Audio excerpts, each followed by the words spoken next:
A very warm welcome to St David's Hall here in Cardiff, normally used for classical concerts. It's a wonderful building right in the heart of this terrific city, a fighting city, Johnny, and we've got a great lineup tonight. Of course, and you know what? The one thing I like about all this is it gives a chance for the fans that can't afford to get tickets to the fight to get up close and personal with the fighters. And I'm quite sure, especially when AJ rocks up, they will not believe their eyes. It's a chance for them to see, you know, we can see a bit of fighting here, see the guys train, see how approachable these fighters are. So it's a comforting feeling for them. We must have done 8, 9 of these media workouts already, and they bring something special. There's a great atmosphere, a great buzz, as you said. The public can come in, they can get close to the fighters, and they get a little glimpse of everybody. Some fighters, listen, they're not happy with having to do this, but it's something they've got to do because they have to have. If you're fighting on Saturday, you need a final workout or just a little loosen up before the fight on the Wednesday. So this is that day. Some fighters, this might not be enough. They might go backstage and do a little bit more backstage, but they need a little workout. They've got to get used to the crowd. They've got to get used to the atmosphere, especially if you're a novice getting involved in something like this. It's a chance for you to see how life could be if you're not being top of the bill. And there's a big smile on the face of Craig Richards. This is his big chance in his boxing life because he's fighting for a British title at a few days' notice. Callum Johnson pulled out, withdrew through illness, and Frank Buglioni needed an opponent. Peter Simpson, Craig Richards, and Craig knows Frank very well. They've sparred a lot together. They've answered the call. I think they had a good chat with Eddie Hearn about it. It's early for Craig, but it's a wonderful opportunity for him. You know, it's a reality check, and these opportunities, if you're fit and you've done your work, these opportunities you've got to grasp with both hands. I'm hearing Richards and Buglioni. He always gets a top side of Buglioni when they're sparring. I know sparring and fighting is completely different, but for this man here, he's got to put it on him. He's got to use his pace, use his speed and everything for at least for the first 6 rounds. Then doing that, at least he's got a head start. But he knows him. He's comfortable with him. I think because it's for a British title, that's the extra pressure. That's where you feel a little uncomfortable thinking, well, am I really ready? But that's how it is. That's how boxing works out. We've got Carlos Takam in at 12 days' notice. Craig Richards has had about a week, but he was in Belfast last week. He made it 10-0. He's unbeaten. He's a former Southern Area champion. He's got ability. He's got talent. Again, the question mark is whether it's just a little bit too soon, but it's worth trying, isn't it? He might look back on this day and think, right, I understand. Fighters have to go through certain experience to get wisdom and to become more accomplished mentally and physically stronger fighters. So this opportunity here that he's been given, he may doubt himself. He may think, well, can I really do it? Even though he knows what sparring's been like with Buglioni. So therefore, this is now his acid test. He's got to think, if I want to do it, if I really want to do it, I've got to do it Saturday night. And Johnny, all fighters have different paths, different journeys. You know, yours was a very different one, for example, to Anthony Joshua's, who became an Olympic gold medalist, and the red carpet was out, and he was well matched from the beginning. You did it a tougher way. You lost your first few. You had your obstacles and lumps and bumps on the way. So it doesn't really matter how you get there. It's about perseverance, dedication, and when you do get the chance, taking it, or at least making a real good go of it. And, you know, even if Craig Richards doesn't win on Saturday night, he can learn a lot. Of course, there's no conventional way of getting to the top. You have outstanding amateurs that don't make it as a professional. They don't get very far. You get some amateurs that aren't very good amateurs that are brilliant pros. So there's no conventional way. The path will never be that easy for anybody unless you're somebody outstandingly special, like Anthony Joshua, like a Prince Naseem Hamed, somebody like that. So for Craig Richards, he's got to think, well, I've got to learn from every aspect here. What's most important? What's more important than which is to get to the top, to become a champion, any which way. So lumps and bumps, take him in, get on with it, and fight and win and get to the top. That's all he's got to look for. He's tall, he's got a long reach, he's got an awkward style. He's also a really nice guy as well. He's got a big family, his sisters are always at ringside. He's a real good addition to the scene. Live on Sky Sports Box Office. And he knows Frank Buglioni well. apparently they've sparred hundreds of rounds, and this is why, part of the reason why his coaches said, you know what, you got to do this. Yeah, can you hit him? Can you beat him? Yes, he can. That's what he says. So therefore, in doing this, he's going to think, right then, I've got to put it into practice, make it a public exhibition. So Richards, the challenger in that And fight, Peter Sims, a very experienced man, obviously in the corner, Tony's brother, so they would not have taken it if they didn't feel he could at least challenge, give it a right go, hopefully win, but if he doesn't, come again, and there's nothing lost. There's two people out here. One, Buglione thinks he can't beat me, and two, is Craig himself. He's going to be thinking, can I do this? He has the ability. Now he's to believe he matched his mental strength with the ability that he's got on.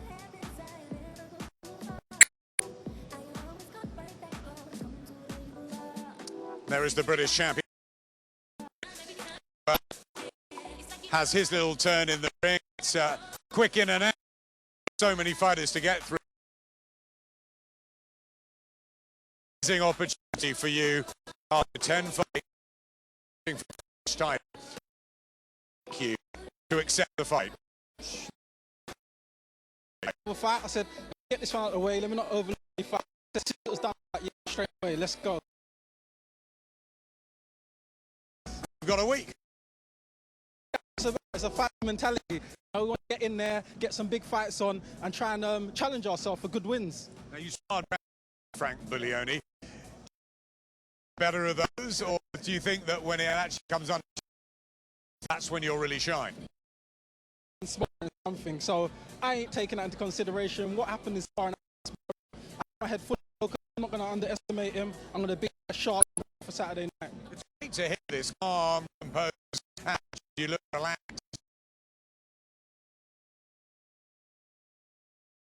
I'm up to light heavyweight, feeling very comfortable. This is my right weight. I'm ready to go. You're awkward to fight, so maybe the pressure's on him. The pressure's on him. He's champion, so I'm coming there for his belt. You know? He's going to defend it and show us what he's about. Now we know your family loves to be at ringside. This is where we'll be taking that treasure to South London. Of course, well, you know, my already ready, my cloth and my polish ready to show. That's the aim, the plan. Great.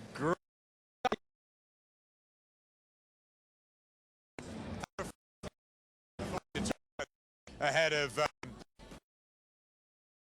and he's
Welcome back. Apologies for the loss of pictures, one or two technical issues, but we are back with Joshua Buatsi, and he really is one of the brightest hopes in British boxing. You know what, I think what catches the public's imagination with Buatsi is that he's a thinking fighter. He's patient, even though he knew he had the talent. He was patient about when he was going to turn professional, and he's tracked to the top. I know AJ and a lot of boys are thinking he's one of the ones that's going to come out on top, eventually be a world champion because of the attitude. It's not just about ability, it's about mental attitude as well, and he's got that in abundance. Like Lawrence Okolie, he's part of AJ's team, the Umbrella, and not only that, but Robert McCracken, who we see a lot in Sheffield, has been around these guys for a long, long time, has earmarked, really, Joshua Buatsi is possibly the one to watch of all of them. It's a nice little team. When you see this bunch together, it reminds me of the days when Sheffield was ruling the roost, when Manchester was ruling the roost. Now, all of a sudden... Your lot, Ryan Rhodes and Nassim Hamid, yourself, Clifton Mitchell, Junior Witter.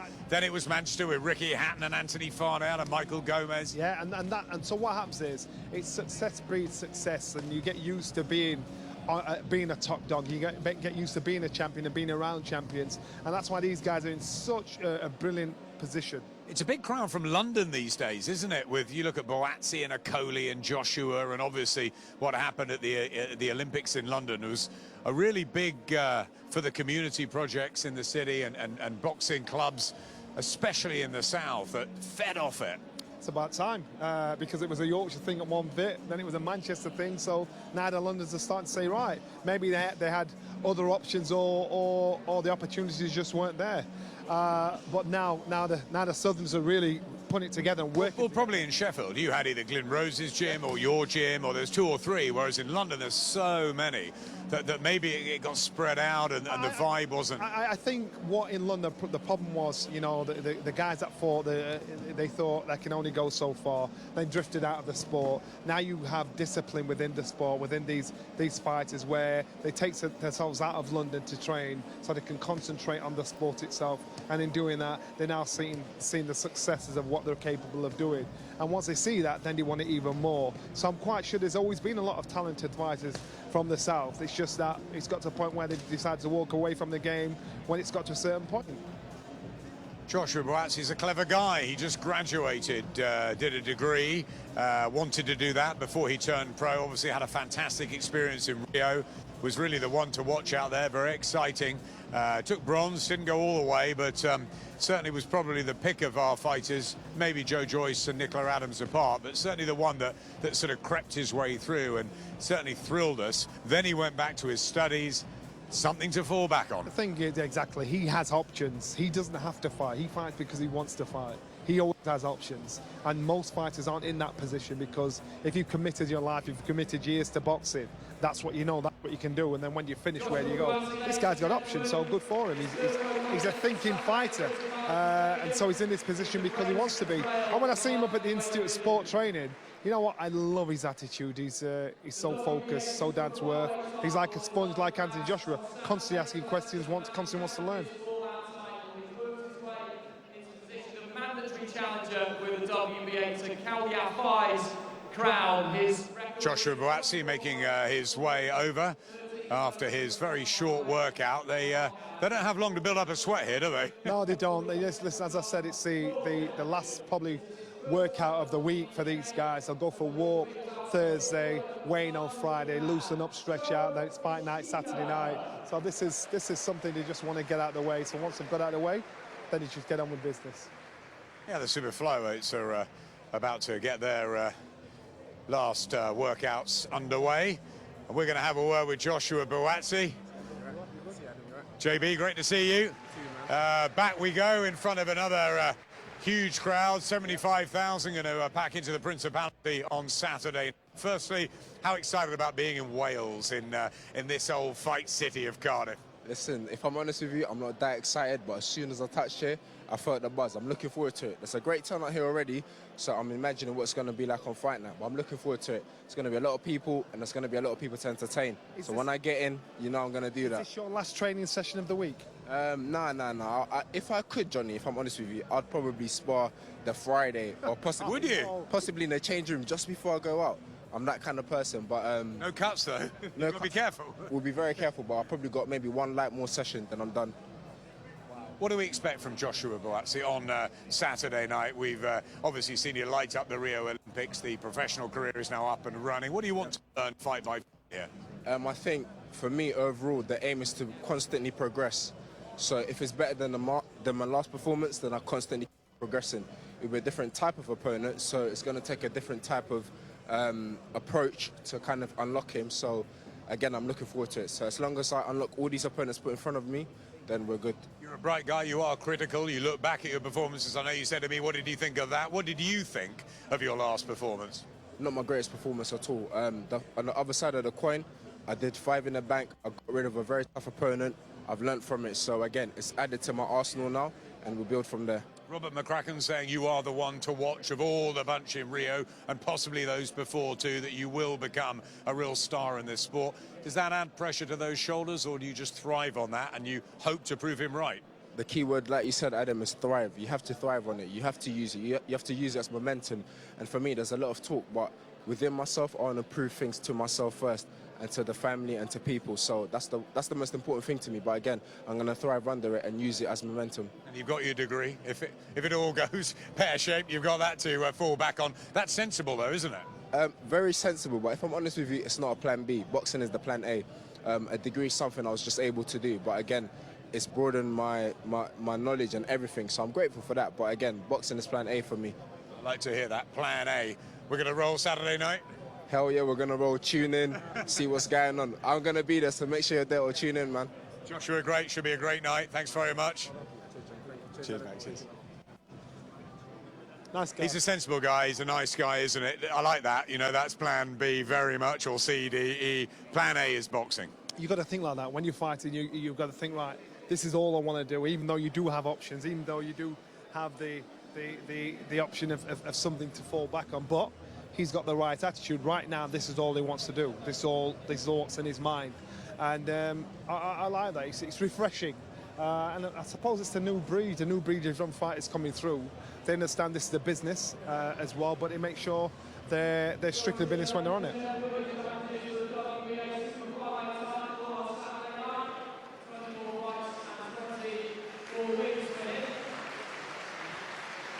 Sho Ishida is in the house from Osaka in Japan. He's the challenger for Kal Yafai's WBA super flyweight title.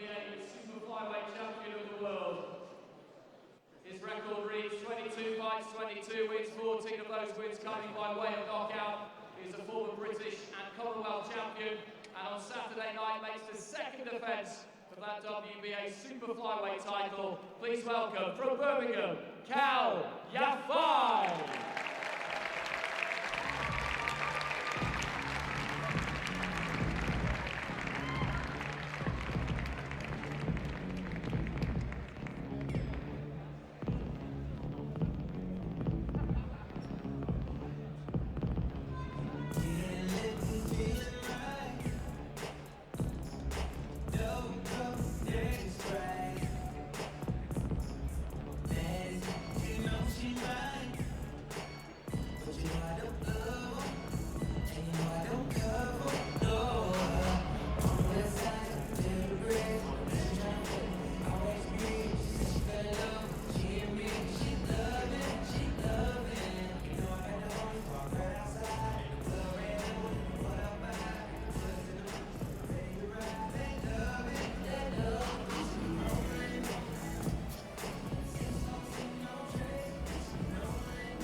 Welcome back to Cardiff, to St David's Hall here in the city centre. Terrific atmosphere here, as you might expect, and a great cheer just a few minutes ago as Kal Yafai entered the ring, Birmingham's first world champion. I'm joined by a man who many think should have been Birmingham's first world champion, Matt Macklin. Let's have a look at Kal Yafai in action, because obviously he's defending his WBA super flyweight world title against Sho Ishida, and this is another great opportunity, isn't it, for Kal Yafai to really establish himself as one of the top fighters at this division. Yeah, and you know, over the years, sometimes the smaller guys haven't had the money or the profile or respect that, you know, that some of the divisions, for example, the heavyweight division's always been a glamour division, the middleweight and welterweights have always been glamour divisions, but, you know, recently the super flyweight division has probably been at its all-time best. You know, you've got Chocolatito, Roman Gonzalez has been one of the best pound-for-pound fighters, lost a very close one in March in New York. They did the rematch, got knocked out, you know, pretty badly in his rematch, but, you know, he wants to fight again, he wants to carry on.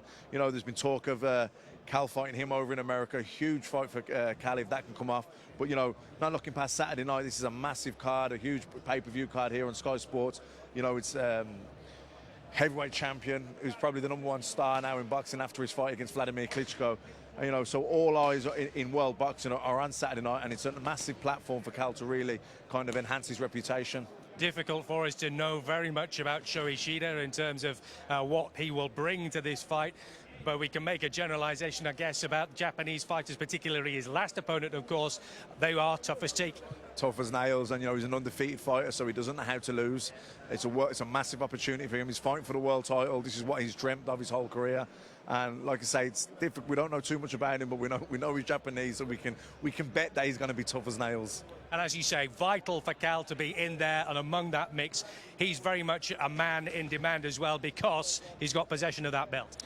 He's world champion, so he's the hunted. You know, he's up to now in his career, before he become world champion, you're just constantly chasing that dream, chasing that goal. You know, you're the hunter. Now you're the champion. Everyone's hunting after you. So every fight's a big fight now. You know, when that pinnacle, I'm fighting for the world title, this is the biggest night of my life. Every fight now is a huge fight for Cal. You know, and because those super fights are just that one or two fights away. You know, all the Chocolitos and all these. And the unification fights, it's imperative that he puts on, not just wins the fight, but puts on a good performance, you know, and he can't be looking past this guy and looking for those super fights. He's world champion. Every fight's a big fight. You know, he's got to get in there on Saturday night. All eyes in world boxing are on him, and it's a great opportunity for him to not just win and defend his title, but to showcase what he's about and take a step closer towards those super fights. The eyes of the world will be watching, not only for this fight, but of course the main event itself. Loads more to come here tonight from Cardiff.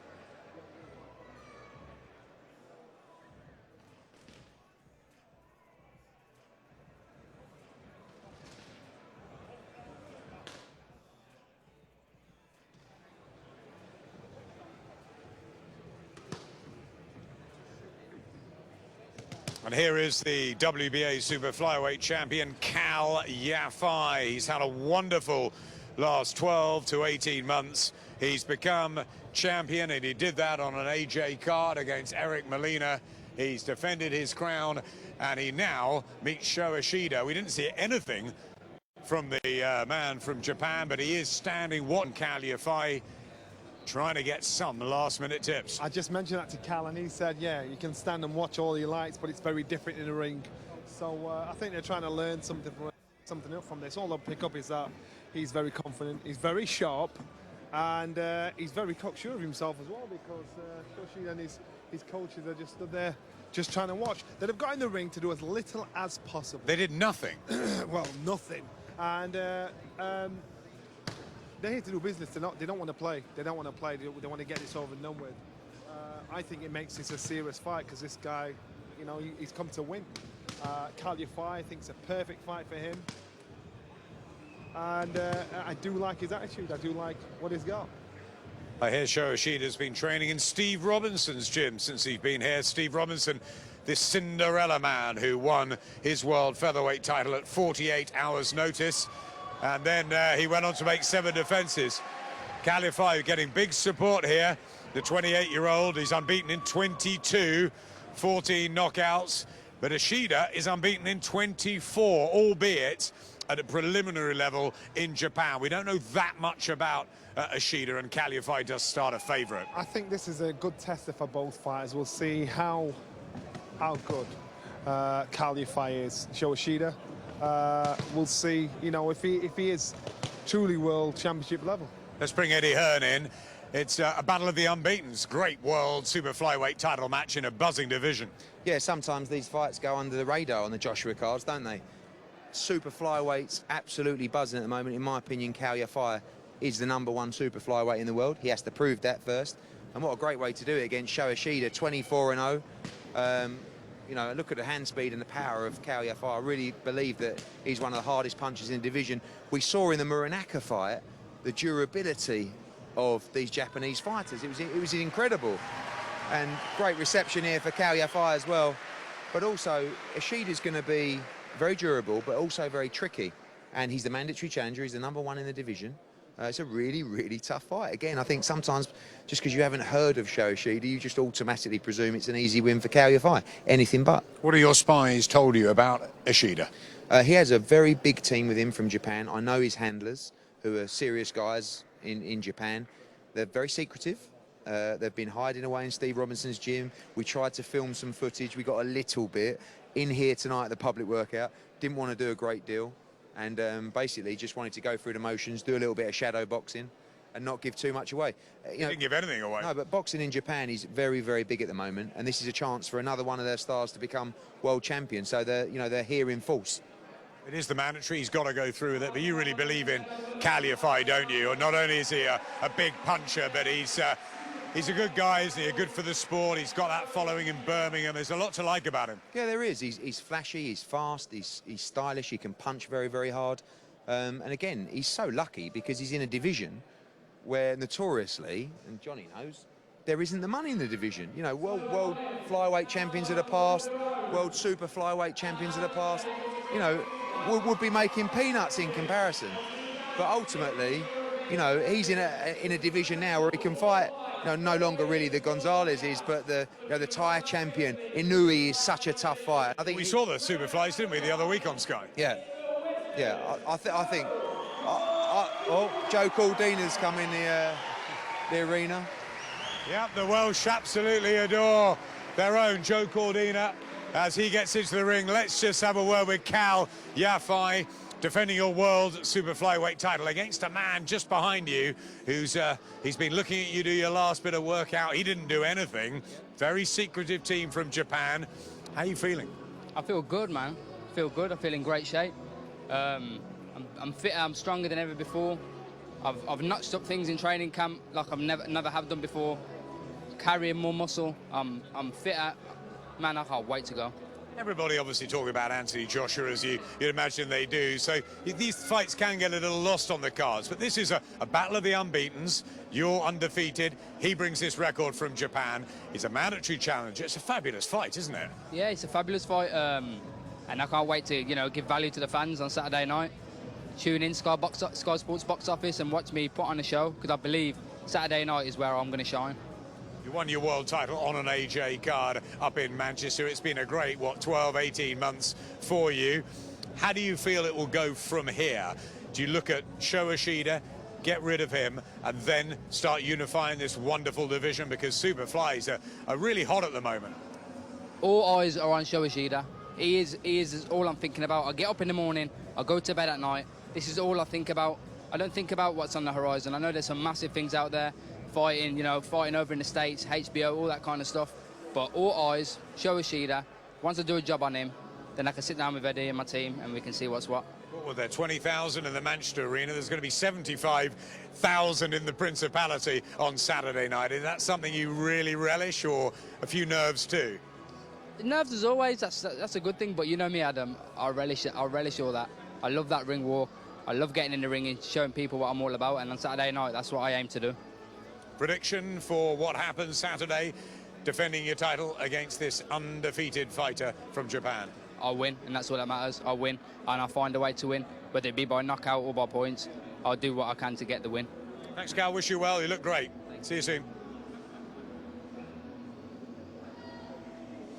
Eddie, he's very relaxed and confident. Kal Yafai, as you'd expect from an undefeated man who's really had a fantastic last year and a half or so. He says he's not getting into the whole unification thing. It's Ishida, that's what's on the line here, the business to take care of Saturday. Yeah, I think anything more than that is very dangerous, because Ishida is dangerous, very, very good. So there's no point talking about the unifications until Ishida is gone and out of the picture. He's got to deal with his mandatory first. He's thriving at the moment, especially in that division.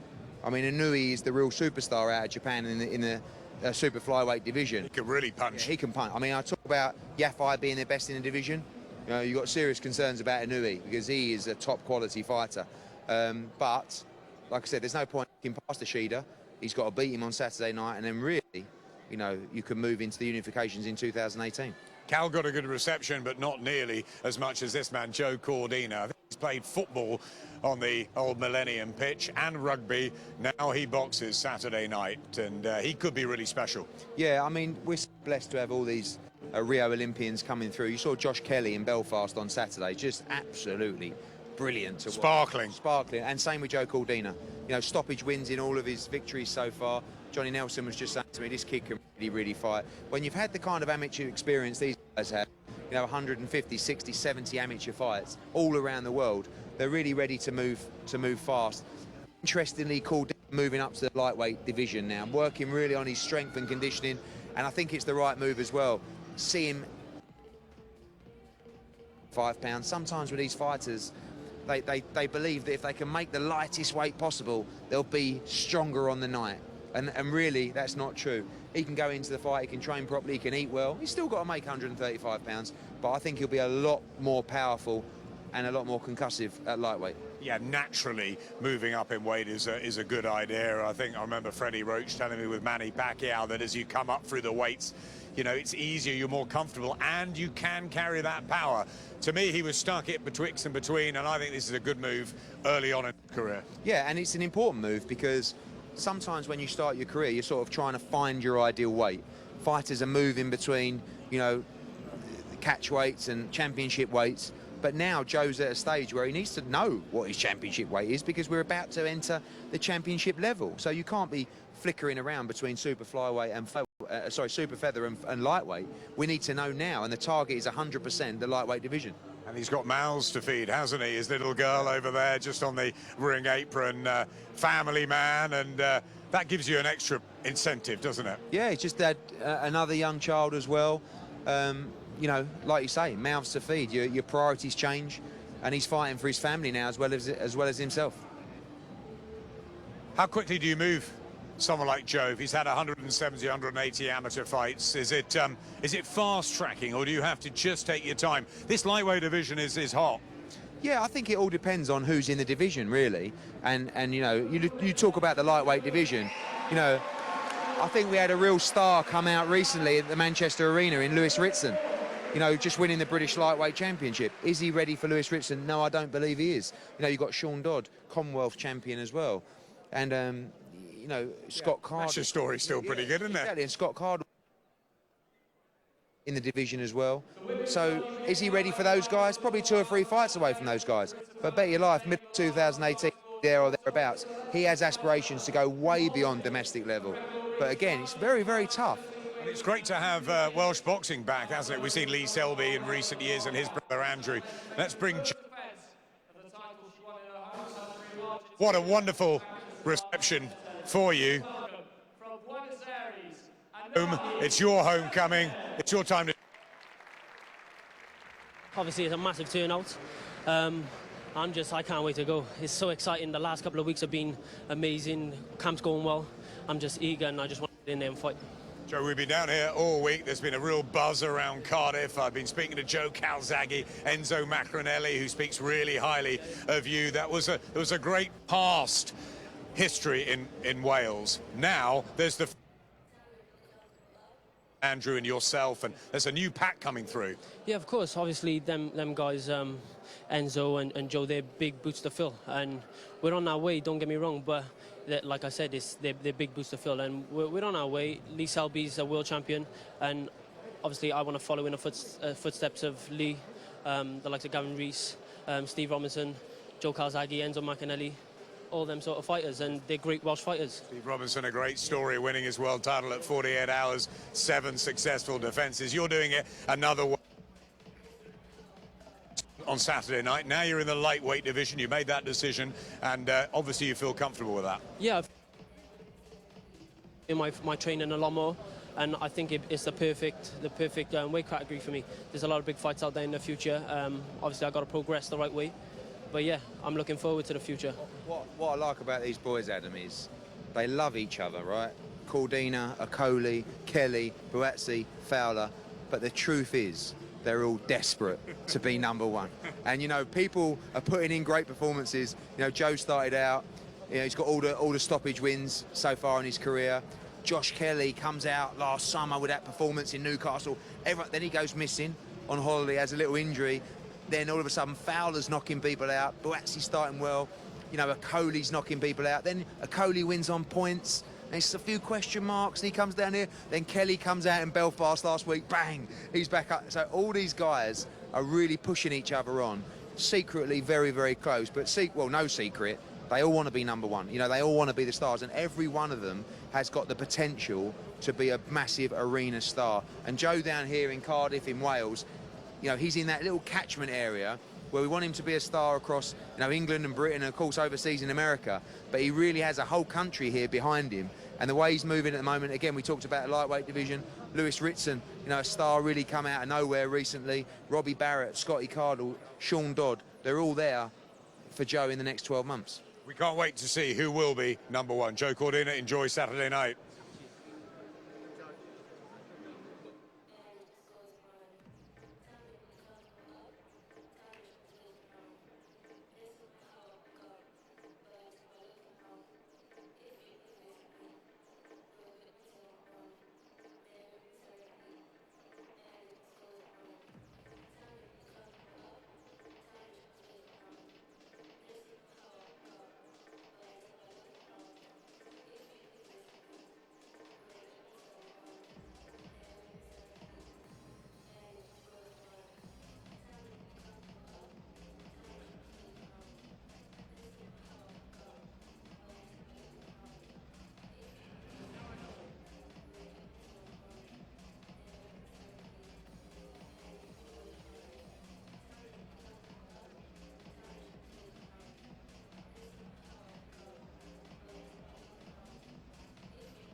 Welcome back to St David's Hall here in Cardiff, and of course a huge reaction to this young man, Joe Cordina, who, of course, local lad.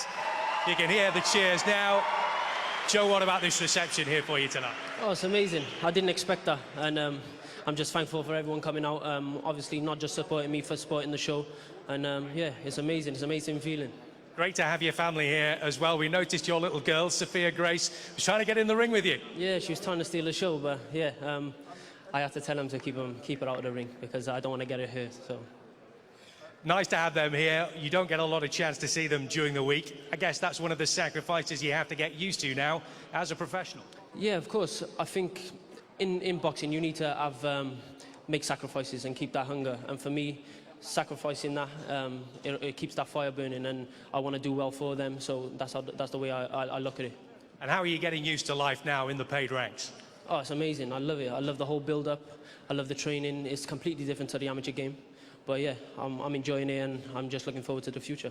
And obviously, so much expected of you. How are you dealing with that expectation? It's a bit of pressure, but like, I've been to an Olympic Games, and making the Olympic Games took me 8 years. And for all to be shattered at the end, and there was a lot of pressure on my shoulders during the build-up. So for me, nothing beats the pressure that I had in the Olympic Games. So for me, it's just going out, doing my thing, train hard, and getting the win on fight night.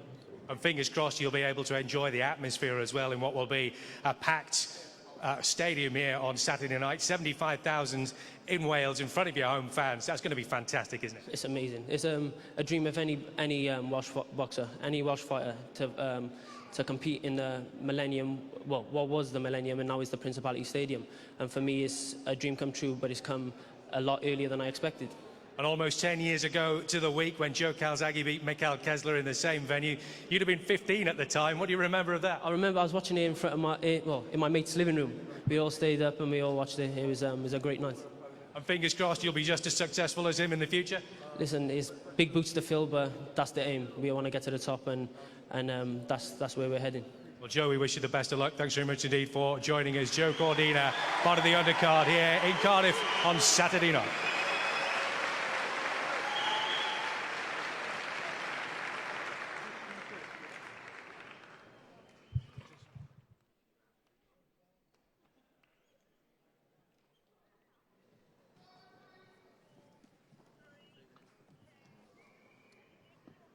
Well, Joe Cordina getting an absolutely huge reception from the Welsh fans.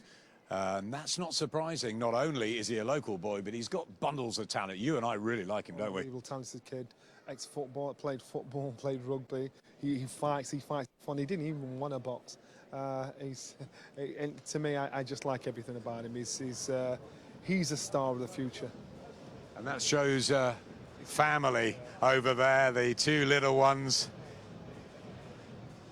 And they are the mouths to feed that Eddie was talking about earlier. The young family. He's got his feet on the ground, and he'll be doing it with a different purpose. You had that, didn't you? Without a doubt, you know, there's something different about Joe than there is to most of the other fighters that are out here. It's like he's picked boxing. Boxing hasn't picked him.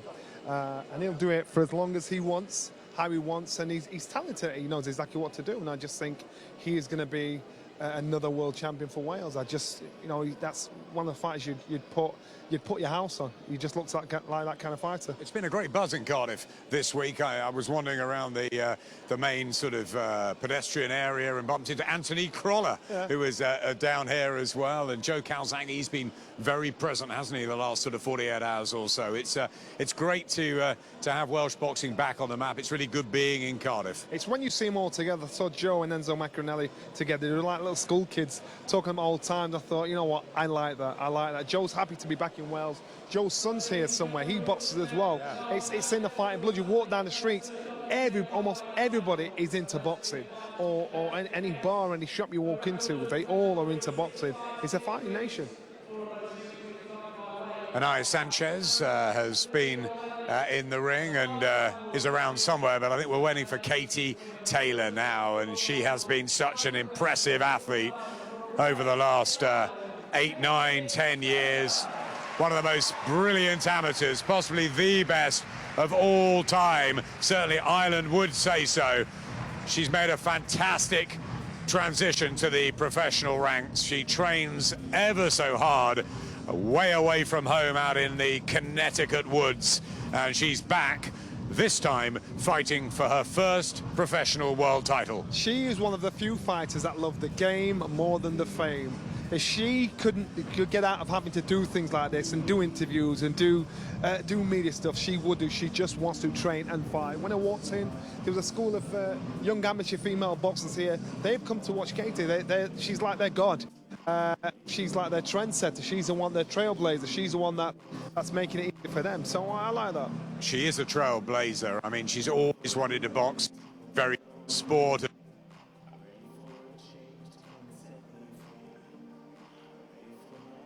And world titles, and obviously the Olympic gold too. She carried the flag for Ireland in London 2012, and look at how women's boxing has just absolutely escalated through the roof now.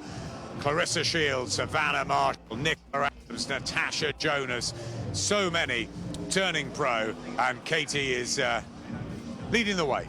Up close and personal, she is one of the ones that stand out, one of the female boxers to me that stands out amongst the rest, because she has it all, attitude, ability, speed. She's got that attitude, like when she's got a fighter hurt, she doesn't let them off the hook. She really puts the pressure on them. I like everything about her, and it's a great opportunity for her. I hope she does a lot with this championship, and she pulls it off.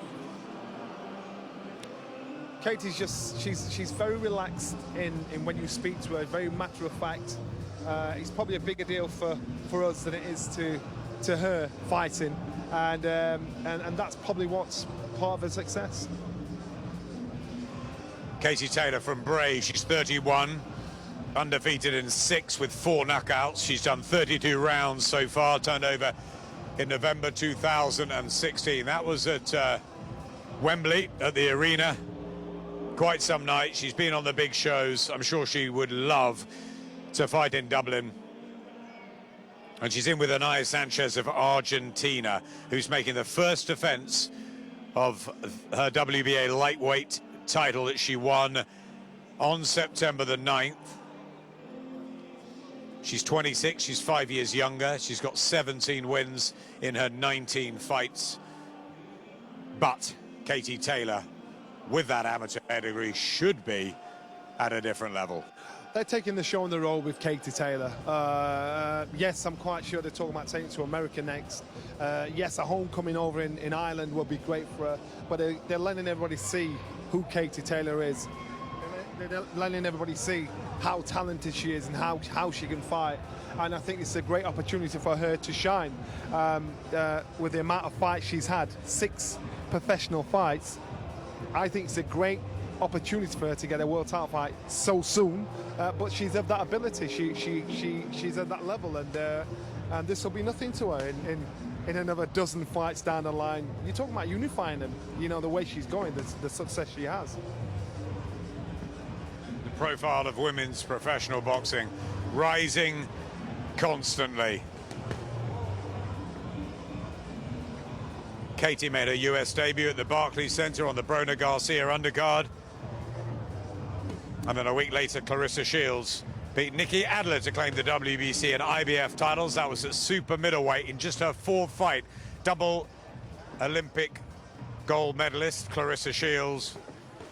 Wonder if Savannah Marshall will get that fight as a professional, the rematch. As for Katie Taylor, she has her own business to take care of, and she's looking right on song.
No less than 3 world title fights here on Saturday night, one of which involves this lady, Katie Taylor, the Golden Girl from Bray in Ireland, who of course is fighting for her first world title after less than a year as a professional. Joining me, Matt Macklin, a man of course who has plenty of Irish blood flowing in his veins. You must be very excited and very proud of everything that Katie Taylor has achieved so far, but to be having a world title fight this early on in her career is incredible, isn't it? It is, but she's a very unique, special talent, Katie Taylor. I mean, Katie Taylor was probably the driving force behind getting women's boxing into the Olympics, you know, and when she fought there against Natasha Jonas, I think it was the record of the decibel levels. That was the level of support she had there.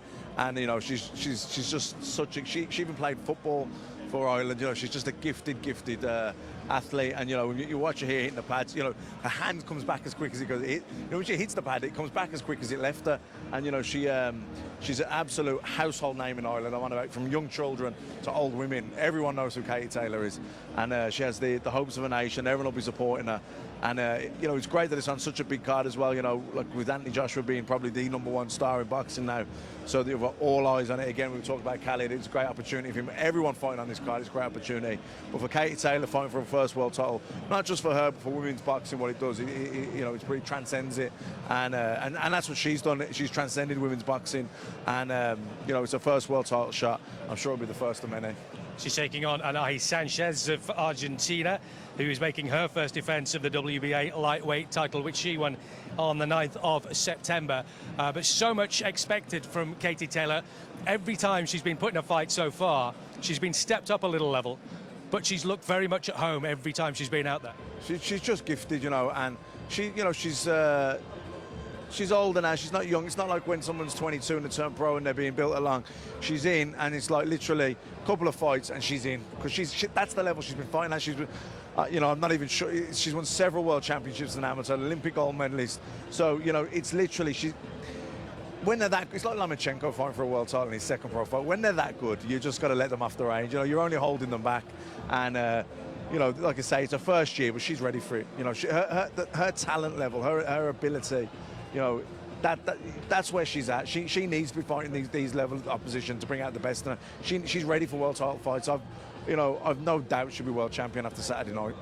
We shall see. Katie Taylor in action, one of 3 world title fights here in Cardiff on Saturday night. So much more to come from St David's Hall. Join us a little bit later on.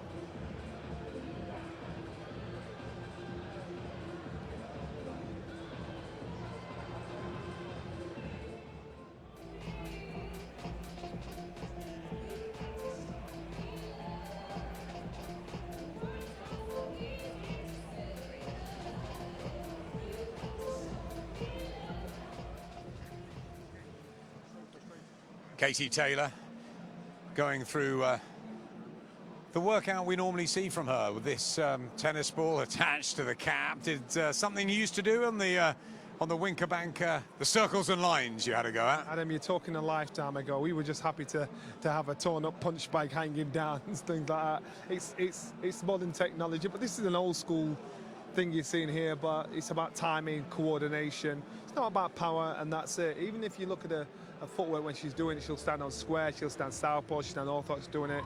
It's just to get your timing off. It's fight week. She's not going to do anything hard now. She's happy to sharpen up her tools.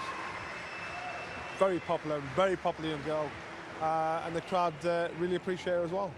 Well, she's done so much, hasn't she, for sport, for Ireland. She's a terrific role model. She's someone to look up to if you're a young kid with aspirations. And you know, we've both got daughters, and it's fantastic to see them living their dreams, achieving their goals in sport. Funny thing is, you say that, and that's what I'm saying, the young amateurs, the young female amateurs that were outside queuing up, they were buzzing. It's like Elvis had walked into town and said, we want to see Katie Taylor. It's because of her I box. You know, one girl, I think she boxes for England because of Katie Taylor. And so she actually, I wonder if she does realise how much of an influence she's had on women's boxing, here in the UK at least. Yeah, Katie Taylor, less than a year as a pro. Do you think this is the right time to strike? Oh my goodness, yeah. She turned pro at the right time. I think she was getting bored of the amateurs, turned pro. Now look how her career's just set on fire again. So everything about what she's done, the time and everything, is perfect. She's 31 years old, but I think she's mature enough, knowledgeable enough, and has experience enough to be able to deal with almost all. KT, as they call themselves, the group with all the tracksuits, and they're a really nice bunch. Brian Peters used to look after Matthew Macklin, and here is Katie. Nice to see you. Thank you. So back from America, back from training in Connecticut as always. Do you think this is the right timing for your first world title fight?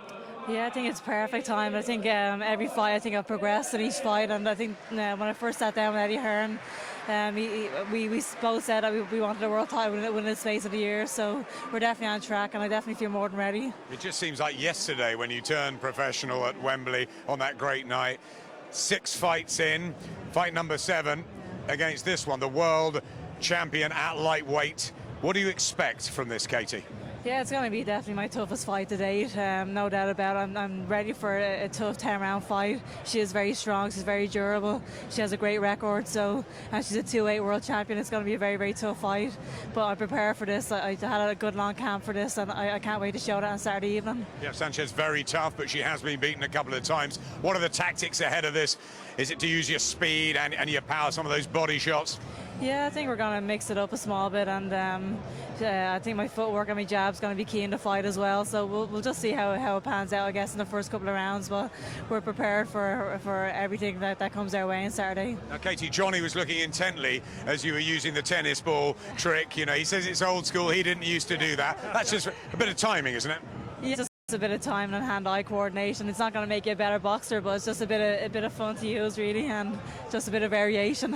And for everybody out there that doesn't know, just explain a little bit about your training camp, because you're in the wilderness in Connecticut. I mean, it really is old school stuff, isn't it? Yeah, it really is. That's what I've loved about my training in America with Ross. It is very much old school. He's definitely getting the best out of my training, and there's nothing fancy about the training, which I love, and I'm getting a chance to share the ring with top seasoned pros out there as well. I'm learning all the time, so it's been a fantastic experience.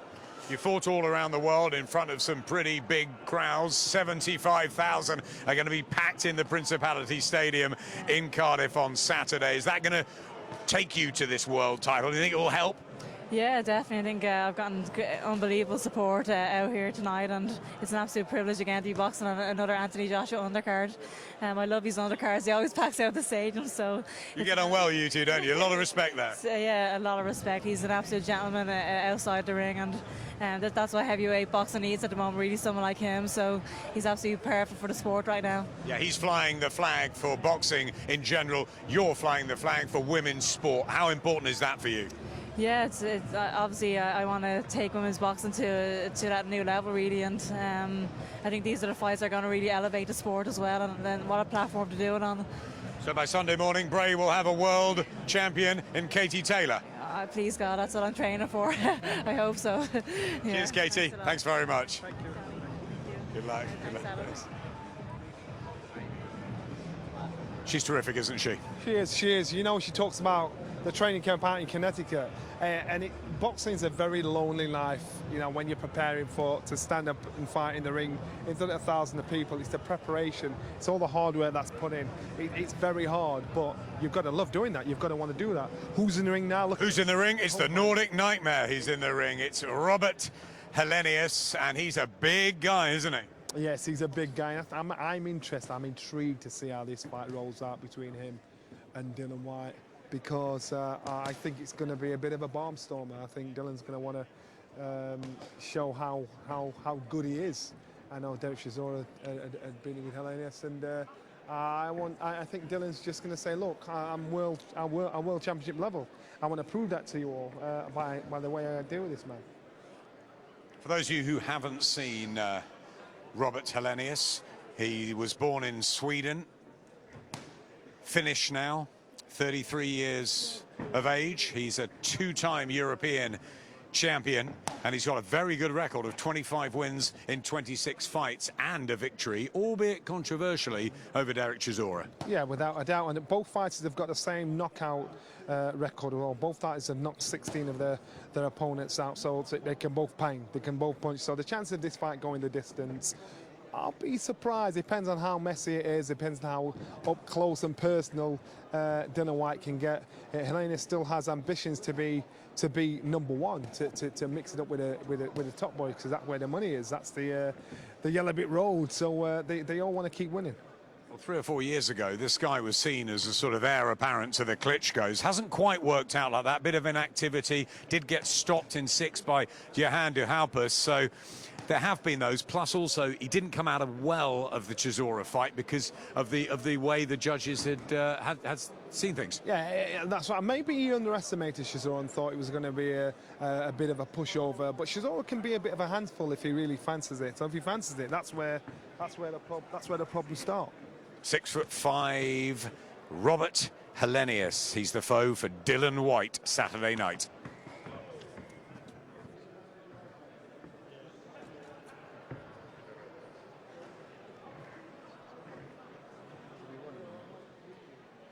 Well, what a fantastic night it will be. Fingers crossed for this young lady, Katie Taylor, boxing for her first world title, which a lot of people are hoping will be the first of many. How much are you looking forward to this on Saturday night, Katie?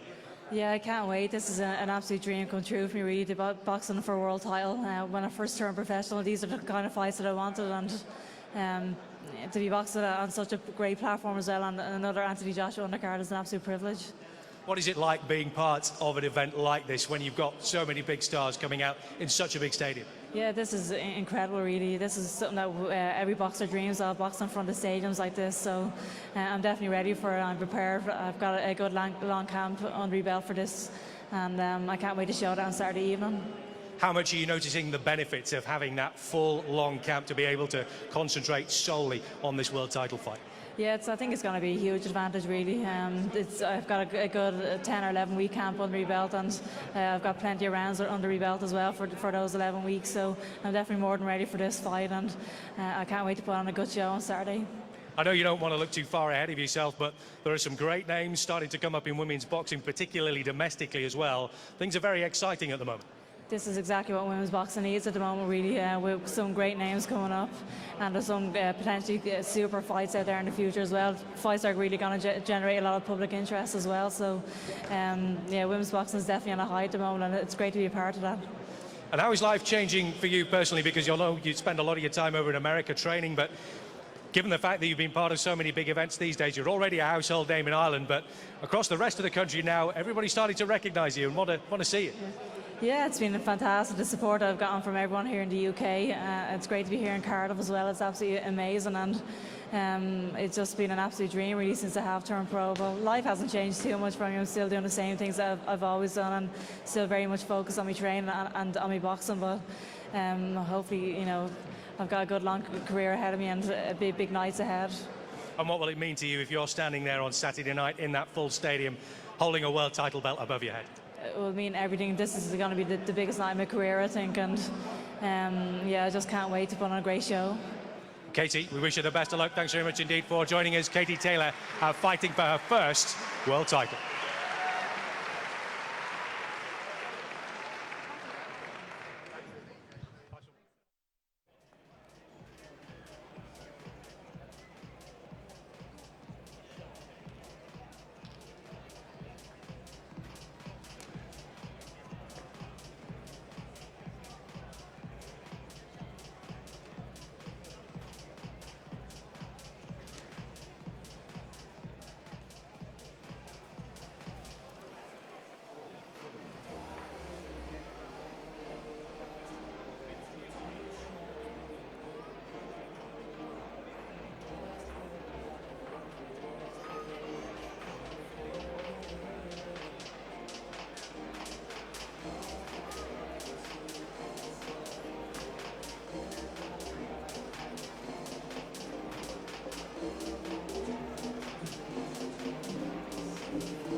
Well, Eddie Hearn just wandered over to us and said that Robert Helenius, not only is he a big guy and a big puncher, but he said that Anthony Joshua said that he's dangerous early, this guy, and it might take Dillian Whyte a round or two to really get accustomed to that power, that he does hit hard. That's right. Dillian has to get through the first half of the fight to be able to wear this man down. So if AJ's saying that and AJ's saying he hits hard, that means he must really hurt.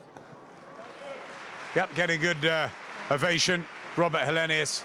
Very fair crowd, aren't they, here in Cardiff? They know their boxing. I think they're going to look forward to this fight because they know it's going to be. I think it might end up being fight of the night because you've got two fighters that are hungry. And it's basically fighting for the right, isn't it, that they want the WBC heavyweight champion Deontay Wilder. Obviously, Dillian would take the rematch with AJ probably tomorrow, but that's the route I think that Eddie Hearn wants to take him. Of course. I remember seeing, I'm sure I saw him, Helenius out there sparring with Vladimir Klitschko, and Vladimir's employed him a couple of times. I am almost sure. And this guy, he's a handful. Yep, Robert Helenius, well, he's come in here, he's obviously trained hard with Anthony Joshua, good sparring. We think we saw him in the Klitschko camp too. Yes, that's what I'm saying. And out there, if Klitschko's using him, AJ's using him, that means he's got the experience to know how to deal with somebody like Dillian Whyte. He might have been at the same time Dillian was. So to me, I think it's again, I think once you've got two guys that are familiar with each other, it's all gone dark in here. That suggests to me we might be seeing the entrance of Dillian Whyte in a moment. He's a moody, broody, but also charismatic character. We need him in the sport. Without a doubt. It's that wolf howl he's got. I saw his brother up there earlier on, so he's in the background. I think he want to come out. He's not small, is he, his brother? He's not small at all. But I think he wants to come out here and put a show on. He'll try and steal the show. That's what Dillian wants to do. There's no love lost at all between him and Anthony Joshua. So even though he's boxing on Anthony's undercard, he'll think, I will spoil this party. Although they announced AJ and Klitschko in the Manchester Arena ring after Anthony Joshua had knocked out Eric Molina, he did seal the show, Dillian Whyte, with Derek Chisora that night, didn't he? Well, great fight. He showed another part of his arsenal, which was he can fight, he can take a shot, he can give a shot, and he can dig in when it comes to the championship rounds. I think it was a great learning fight for him and his career because for Dillian, he needs to do that to be able to talk about mixing it with the likes of Deontay Wilder, with the likes of the world level fighters. And I think slowly but surely he's getting there. He's not had a signature fight at the moment where you think, wow, that's a fight that's officially put him up there, but he'll get it. I think Deontay Wilder is that fight. I think Helenius is a great path towards it, but the Helenius fight is not a done deal. He's got to get through him first. But as we wait for Dillian, I think there's a certain other heavyweight who has made his way into the vicinity, at least.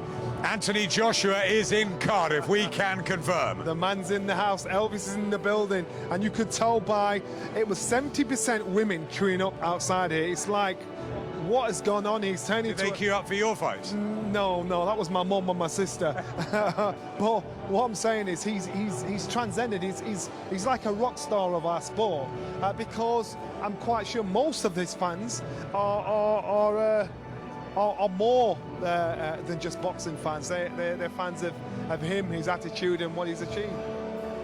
Meanwhile, the crowd are being entertained by a video, a feature on Anthony Joshua and Vladimir Klitschko. Wembley's greatest night, part of a terrific look back at that electric night and everything that surrounded it in April. It was one for the history books, one to remember, one to say that we were there, thankfully, as were 90,000 others. It was a throwback. It was one of those fights where you think, I've not seen a fight since the 70s, since the Ali, Fraser, Foreman days. They're the kind of fight, that's what it was. And it was a great throwback. And to me, the fight fans got exactly what they deserved. Silver title of the weekend. We've just seen Robert Helenius. Up against him will be a man whose record reads 22 fights, 21 wins, and just the one defeat. 16 of those 21 wins coming by way of knockout. He's a former British champion, the current WBC international champion from Brixton, the body snatcher, Dillian Whyte.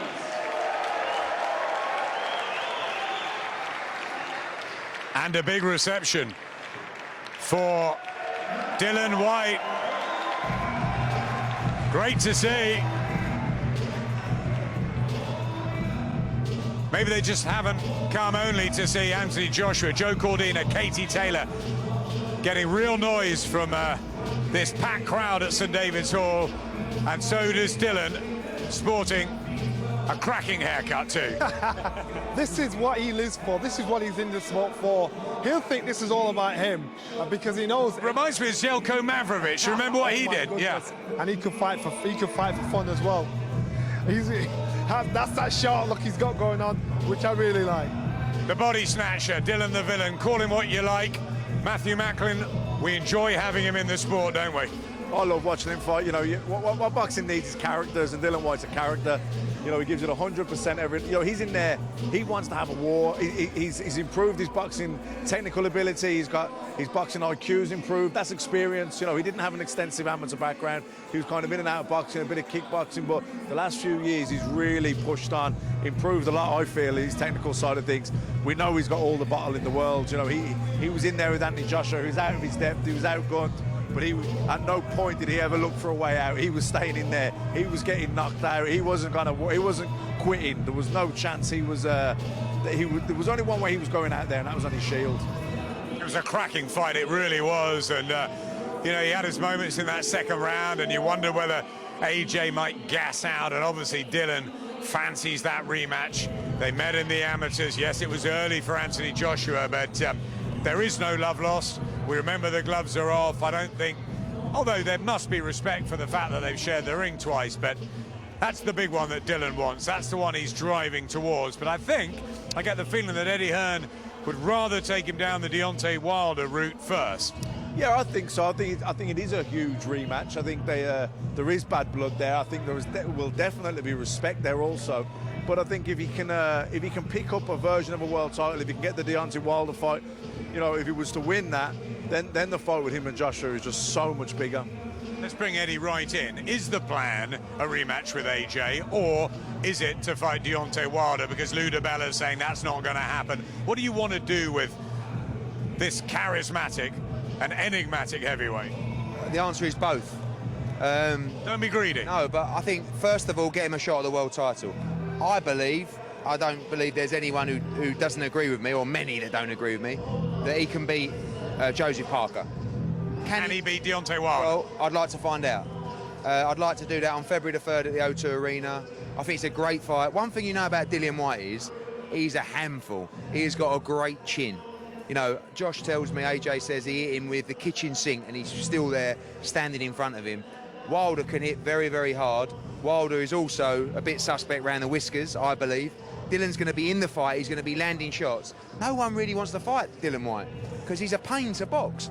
Not just that, he's in the build-up. He's going to have a roll around with you at the press conference. You know, probably drop the nut on you at the weigh-in. Someone that you've got to nail to the canvas. He ain't going to stop coming. You know, he's someone you're never going to break his heart. There's only one way to get him out of there, and then you've got to knock him clean out because he ain't going to stop coming. Absolutely. Well, I tell you what, we watch every Dillian Whyte fight with interest. I thought you had something in there.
Well, this one has the potential to be a show stealer. Dillian Whyte versus Robert Helenius, as Dillian Whyte takes a step closer, possibly to a world title fight of his own. Joining me, Johnny Nelson. We're going to have a good look at Dillian Whyte. We'll take you into the ring to have a look at him. And first thing to say, I guess, Johnny, is the fact that Dillian does look in fantastic shape for this fight. In brilliant shape. Helenius is not a pushover. Dillian will want to make a statement.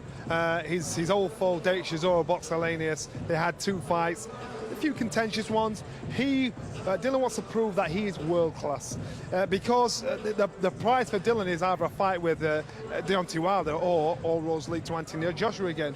He's not had a significant fight where you think, oh my goodness, Dillian Whyte is a man. Even though he had a really, really tough fight with the Derek Chisora and put him out there, he needs a signature fight. I think getting rid of Helenius, he's going to now say, look, I deserve to be in the top 10. I deserve to have a crack at the world title, because the fight he wants is a fight against Anthony Joshua, not Deontay Wilder. Even though Deontay Wilder, he gets a world title, he's after Anthony Joshua. He's got that Harbour short haircut going on, and he's thinking, I don't mind playing the villain. I don't mind taking that role because I know what I want. And like it or not, he's made a name for himself in this game because of that attitude. And like it or not, you want to see him win or you want to see him lose, but you do want to see him. He's in a very good position, isn't he? Because if he wins this, it's the WBC silver title. That effectively puts him in pole position for a crack at Deontay Wilder, who at the moment isn't even considering the possibility of Dillian Whyte. Although a lot of people are criticising Wilder, saying, well, you've not really fought anyone decent since you won the title. Get in the ring with Dillian. And that's the problem. And so Deontay Wilder will kick and scream. But if Dillian puts himself in a position where Deontay has to fight him, no matter what he says or does, he'll end up getting himself stripped. So you think, you know what? If he can back up the boast and get in there with Dillian Whyte and get rid of him, that's what they're going to say. But even though we're talking about him and Deontay Wilder, Dillian Whyte wants Anthony Joshua. That's the man, that's the aim, that's the focus, that's his ultimate focus. And again, I just think when that happens, if that happens, it's going to be World War III, because these guys, there's no love lost between them at all. Fingers crossed we might be able to get Dillian to come straight over to us. He's just having a quick drink of water before he gets himself sorted out. He'll take the acclaim of the crowd. He's had a fantastic reception here in Cardiff. They're great fans here in Cardiff. Very, very vocal. I'm very much looking forward to seeing Dillian Whyte taking on Robert Helenius. Here he comes. Let's bring him over and see what he's got to say. Dillian going to come and join us up here on the stage. Dillian, good to see you. How are you doing? Got to say, first of all, Dillian, you're looking in fantastic shape. It has to be said. I'm trying to be the best me I can be, man. That's all. But you've got to be for this fight, because you need to go into this and look good for the fights that could be coming up in the future. Yeah, of course. As you know, we tried to make the fight with Robert Helenius 6-7 weeks ago. For some reason, it didn't happen. I don't know. You got to ask Eddie about that. He decided to take the fight 2 weeks ago. I've been training. Training's been here, there, everywhere. I sparred southpaws, orthodox, short guy, because at one stage I was even meant to fight Carlos Takam. I was meant to fight Charles Martin, Dominic Brazil. The list went on, so we just carried on training, kept the focus as much as I could, got in the best shape as I possibly could, and I'm ready to rock. You're being avoided by many fighters out there, and that, I think, is probably because people are starting to realise you are very dangerous. I'm just doing the best I can do, trying to get in the best condition I can get in, and listen, I've always had a fighter's heart. I will always fight. Now I'm just working the little building blocks around that makes you into a good fighter. So when you get there, you can stay there. And that's why I'm having this fight, because this is a good fight, hard fight, learning fight. I beat this guy. No one can say I don't do the world title shot then. What kind of a fight do you think we can expect to see? Because Robert Helenius is a big, big unit, isn't he? He's a big guy. He said he's going to come and knock me out and stand and trade. Good luck to him. It's good that he's showing that ambition. It means to say he's going to come to fight, and it's going to be a good fight. So I look forward to it, and just, God bless us and protect both of us, man, And you don't want to look too far forward, but it must be difficult when you've got the names out there like Joseph Parker, Deontay Wilder, and your old foe, Anthony Joshua. Everyone knows I want these fights, but, also I'm focused on one fight at a time. In the past, I've wasted my energy here, there, doing this, shouting and screaming and stuff or whatever, I'm older now, I'm more mature. And I do things better now, So I don't, I focus one fight at a time, put all my energy in that, and then move on to the next one, You do look very chilled out. Dillian, thanks very much indeed for joining us. Dillian Whyte, who is fighting Robert Helenius on Saturday night here in Cardiff. What about that, Johnny? He looks a very mature character, very chilled. You hear the crowd, you know, this guy's turned into a fan's favourite, and especially with him fighting Helenius, I think that's going to be an exciting fight. It may be fight of the night, trust me, because he's the sort of character to really put it on the line. It could indeed be a show stealer. So much to look forward to here in Cardiff on Saturday night.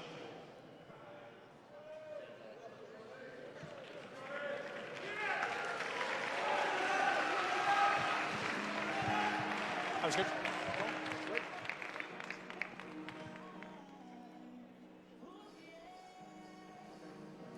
So Dillian Whyte getting a fantastic reception here in Cardiff, and why not? You always excite us in the ring. You've had that fight over in the States, now back in front of 75,000 in the Principality Stadium. You must be excited about this one. Yeah, I'm excited. That's what it's all about, these big nights, you know. I need experience on the big stage for when the big fights come, because in the past that's been one of my downfalls that I've had.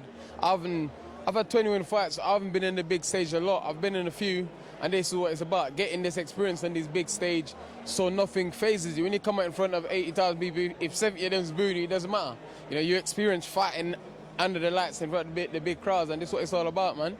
Dylan, so many fighters out there that were being touted, the likes of Lucas Brown, and Robert Helenius comes in. We know all about him, two-time European champion, controversially beat Derek. He's decent, isn't he? He's a good fighter, you know what I mean? Good boxing ability. I think he's had over 200 amateur fights, so he's world school, he's a good pedigree, he takes his time, and he's a big man, you know what I mean? He's a big man, so I believe he's a good fight. And he says he's coming to knock me out, which shows a lot of ambition, so that'll be good, you know what I mean? It'll be good, so we'll see. Yeah, the Nordic nightmare. He is a huge guy, hits fairly hard. He's been sparring with Anthony Joshua. He's going to fancy his chances of coming over and causing the upset, isn't he? Yeah, of course, you know, he calls himself the Viking, you know. I just got one message for him. Be careful, he might have a early trip to Valhalla on Saturday night. Those who don't know what Valhalla is, go and look it up. It means Viking heaven. Dylan, you win this, and then what? Next year, are we looking at Deontay Wilder, the WBC champion? Are we looking at a rematch with Joshua? Well, if you could, you know, the perfect path, if you could make it for us, the journey for Dillian Whyte over the next 18 months, what would it be? Listen, you know, I want all these fights, but as I've gotten older and more experienced, I learn, look at one fight at a time. You know, all these fights is in the pipeline. I want all of them, but at the minute, I got a big guy in front of me, 18 stone plus, 6'8", 25-1. You know, so I'm just focusing on that at the minute. You know what I mean? After Saturday night, God bless me, and I get the win, which I will do. Then we'll have a good discussion about who's next and who we'll fancy next, you know? You shook Joshua in that battle then. You stole his card a little bit with Derek Chisora in that fantastic fight on the AJ Molina undercard. Do you think you can steal the show again on Saturday in this one? You know, me, whenever I step in the ring, I always try and fight. You know, the fans have been so good to me for all my ups and downs. So whenever I get in the ring, I try and give them back. And that's my mentality, my mindset. I'm a fighter by blood, and it's what I do. But now I'm learning it's not always about fighting. It's about going out there. Sometimes you have to box your way to a win. It's not only about fighting, because I know I can fight. If it comes down to it, we have to fight. We're going to fight. So now I'm working on other things. So, you know, Saturday, we should see. You know, we should see what Robert Helenius want to do. I'll dance to whatever tune he wants to dance to, you know. Final question. Deep down, how much do you want to become a world heavyweight champion? What does it mean to you? Man, I can't even put in words, you know, I can't put it in words, you know. I become world heavyweight champion. It's you know, I can't find the words for it, you know. I can't find the words for it. Oh, it's his money, you know. Like, you know, he challenged the world titles, you know. He will tell you, it's something that you get into sport and you dream about becoming a world champion. And when it does happen, I feel like it's becoming close to a reality now. You know, you've been in there with Joshua. You've seen what he's gone and do. You seem like you've improved a lot since that fight. You're working on things. That's not just a dream now, is it? It's a realistic goal. No, you know, it's a realistic goal, and I'm very close. You know, I'm very, very close. You know, like I said, before AJ fought Charles Martin, before he fought me, they said he wasn't ready for a world title. Maybe another year. Then he fought me, and they said he was ready. So, you know, it shows the level I am. I've improved, I've come back better. I believe I'm stronger, I'm getting technically better. I'm appreciating the technical side of boxing more and more. So I feel so close, but yet so far, because I'm focused on one fight at a time. You know, I don't want to overlook an opponent and think, oh yeah, this guy's, like I said, Robert Helenius is a formidable threat, you know, and he's dangerous, big guy, and he can punch, you know. So we'll see. the crowd are really appreciating you. We can't wait for Saturday night. Dillian, final message to those fans? Thank you guys for all the support. Keep supporting me. It means a lot. You know what I mean? I can't become a real champion without you guys. Thank you very much. Cheers, Dillian. Thank you. So guys, time now for all the main events. On Saturday night at the Principality Stadium and live on Sky Sports box office, two fighters go head-to-head for the WBA and IBF heavyweight titles. So let's meet our challenger. His record reads 39 fights, 35 wins, 3 defeats and a single draw. 27 of those wins coming by way of knockout. He's the former WBC silver champion, the current IBF Intercontinental champion. Please welcome, from Paris, Carlos Takam. Andy Clark finishing the introductions, and here he is at 12 days' notice, the challenger for the world heavyweight titles, from Cameroon originally, now from Noisy-le-Grand in Paris, where we met up with him last week.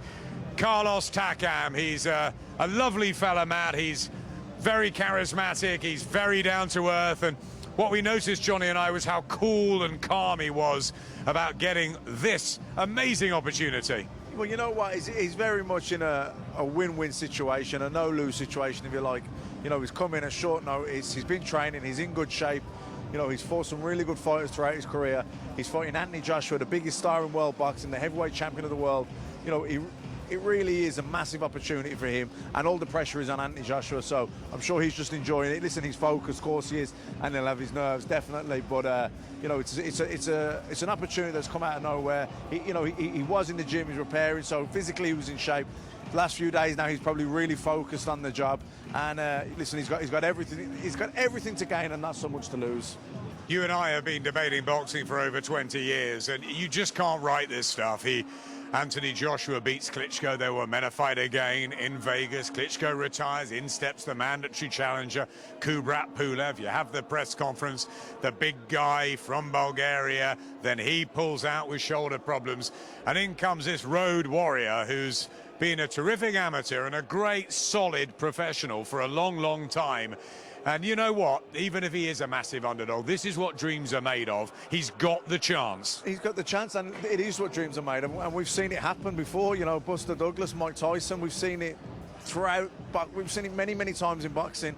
And you know, it's when you least expect it. Sometimes that's when you get hit with a shock. And you know, Anthony Joshua is very professional. I can't imagine for a second that he's overlooking Carlos Takam. And but you know, Carlos Takam, he's got everything to gain, very, very little to lose.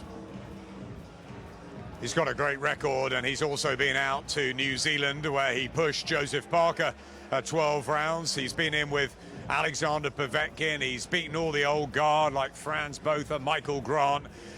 And he's tough, and he's got a very, very strong come-forward style.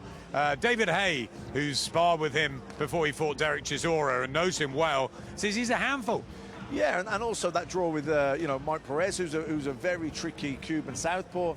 You know, so it shows he's not just strong and tough and rugged and a come forward. He you know, he's got good boxing brain as well. And yeah, look, he's mixed with some of the best guys in the heavyweight division. So listen, this is no foregone conclusion. Yes, Anthony Joshua's the favourite. He's the heavyweight champion of the world. He had that great night against Vladimir Klitschko when he showed a massive heart to get up off the canvas to go on and win. But you know, this is another fight. This is another tough fight. You say get up off the canvas to win. He was two punches away from losing that fight against Klitschko.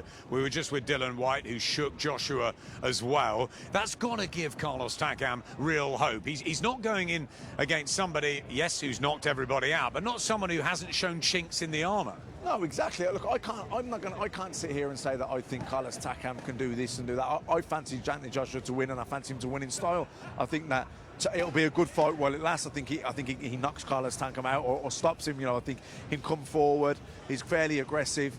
You know, he knows how to look after himself. But I think Anthony Joshua is on such good form at the minute, and his confidence will have gone through the roof from the Klitschko fight. But yes, he has been hurt. Dillian Whyte shook him. You know, Vladimir Klitschko had him badly hurt. You know, like I say, Carlos Takam has been there with some of the big guys in the heavyweight division. He had a good draw with Mike Perez. So yeah, and look. Boxing history shows one thing: you take your eye off the ball, and you pay the price. As simple as that. I'm not saying Anthony Joshua is going to do that, but it happens. 19-5 Bone Crusher Smith when he went in there, challenged Tim Witherspoon for the World Heavyweight title at Madison Square Garden. The fight was all over in a round in Smith's favour. That's what can happen at heavyweight. Yes, we all believe Anthony Joshua will come through this. Yes, we believe that he is the superstar of the division. But for Carlos Takam, we talked about Mayweather-McGregor that week. McGregor, no chance at all, apart from, you said, the first minute if he went in and gave it everything, which he didn't quite do. Does Takam have to do something like that? Does he have to rough up Joshua within the first round or two to have any real opportunity? Well, I think it's one of two things. I think either Anthony Joshua, something like that, he catches Joshua cold, you know, he hasn't took it, he's not focused enough when the bell goes and he catches him cold. Or, you know, maybe Joshua hurts Takam and really goes for it and punches himself out, which is possible, but, you know, unlikely, because I'd imagine he's prepared, he's in serious shape, he's an unbelievable athlete, and you know, even that fight with Klitschko, his stamina to get hurt, get shook up, badly hurt, and to get up and come back and finish so strongly as he did, he shows you he doesn't cut corners in training. He's a supreme athlete, so I wouldn't expect him to punch himself out. But I don't see Takam out boxing him. It's one of two things really. Is if he walks him down, if Joshua punches himself out, or if he catches him cold early on. They're the only two really ways I could see Takam upsetting Anthony Joshua. Matt, as much as I like talking to you, I think Carlos Takam has to be the best interview that we've done this year. It was wonderful in English. He was answering in French. We were trying to work out what he was saying. But I tell you what, he's as cool as a cucumber. He's calm. I said, is this going to change your life? He says, why? I've got a great life. Well, there you go. I mean, everyone's different. But some people get very, the nerves get to them. Some people just take it in their stride. He seems a very cool customer. And like I said, I'm repeating myself now, but he really has very little to lose here. You know, he's everything to gain. It's a massive opportunity for him. You know, it's the World Heavyweight Championship of the world, you know, the Heavyweight Championship of the world against the #1 star in the division. You know, yeah, he could get knocked out, he could get hurt, but that's any fight. That's every single fight we ever do. So, you know, he's got everything to gain and very little to lose. No pressure on his shoulders, Carlos Takam. Everything to gain. It's just the one or two shots that he's got, you know, like roll with the left. Yeah.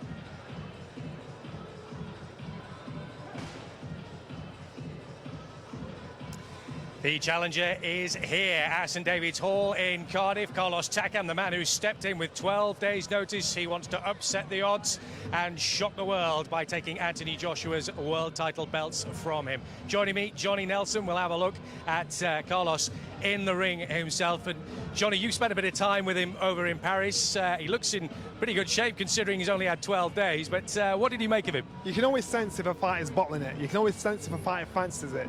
He's one of those fighters that fancies it. Even though he had 12 days notice, he's always wanted to fight Anthony Joshua, which is a problem because that means he's been watching Anthony Joshua's every move, what he does, the weaknesses he's got, what he's good at, what he's not good at, what's dangerous about him, from the day Anthony Joshua turned professional. For Anthony Joshua, the only information he's got about this man is 12 days, so he's had 12 days to change his game plan, change his mindset, which was originally set for Pulev, change that style. So Anthony can change nothing physically, it's just his mentally, he's got to think, right, I've got to take out everything I've been working on, all shots I've been working on for Pulev, that suit Pulev, and now he's got to adjust. That's the responsibility of being a champion. Now for Pulev, he's hungry. Hungry fighters are dangerous fighters, especially ones you don't know much about. I won my second European title I was pulled in at short notice, 7 days notice. I won it because it's the last thing they expected, because they don't think you're fit. This guy was fit. This guy's gym fit. And so when he was offered the fight, when he spoke about the fight, he was very matter of fact. As if to say, well, I've always wanted to fight Anthony Joshua. And realistically, he didn't have to take this fight now, because since Pulev's out, he's now officially the #1 contender at the mandatory challenge for the title. So therefore, he could have waited 4 or 5 months and said, you know what, I'm #1. I don't have to do an eliminator. I'm the man in that position. I'll wait. But he said, no, I'll do it now. I can do it now, which is a bit dangerous, which is a bit scary, but it's a great opportunity. The art of surprise. That's what it is, and I think this is going to be an intriguing fight. His style is he's going to want to get in close, get to AJ's chest, throw those big right hands over the top. He's different sort of proposition to Pulev. Completely. Pulev would have tried to jab him down, work him down. Pulev's strong. He'd have tried to make AJ work. This man will try and stick to AJ's chest, throw the big right hands over the top. We saw AJ's left hand low when he got hit by Klitschko. So you're going to look for little chinks in the armour. That's the chink that he's seen. So if he sticks to his chest, he's going to try and make AJ work up close, inside for longer. It's very hard. You can't do that for 3 minutes of every round. He's got to make him work, getting close. The problem is getting in close. He's strong. He's not the tallest of heavyweights, but he's rock solid. He's very, very strong. We've already seen huge physical tests for Anthony Joshua. The mental test that he had against Vladimir Klitschko was enormous as well. This one could be something completely different. It's an intriguing contest. It's all here on Saturday night. Join us very, very soon, because the champion, Anthony Joshua, is going to be in the house.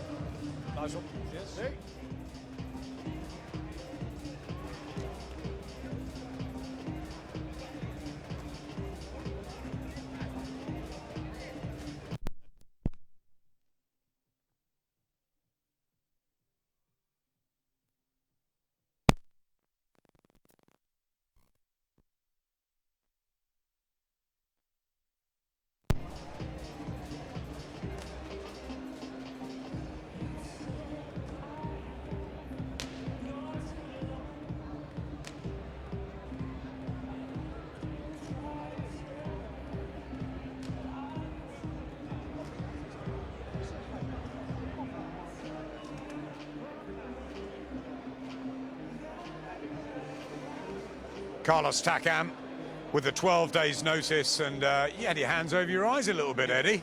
Yeah, I never like watching the final workout with AJ's opponents. One thing you know about Carlos Takam, he can bang, definitely with that left hook and a right hand over the top as well.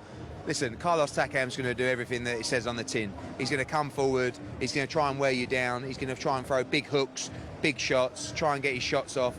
He's not going to he's not going to freeze. He's not going to do anything different. He's going to do what Carlos Takam does. We know he can punch. And to be honest with you, Adam, he doesn't care less. He has no fear going into this fight. He has absolutely nothing to lose. And right about now, I want Saturday to be over with. Eddie, I can tell you that because I spent time with him in France. And I think it's just, he sees this as another day in the office, that he's going to go back to France on Sunday with the world heavyweight title or without it. He just gets on and does his job.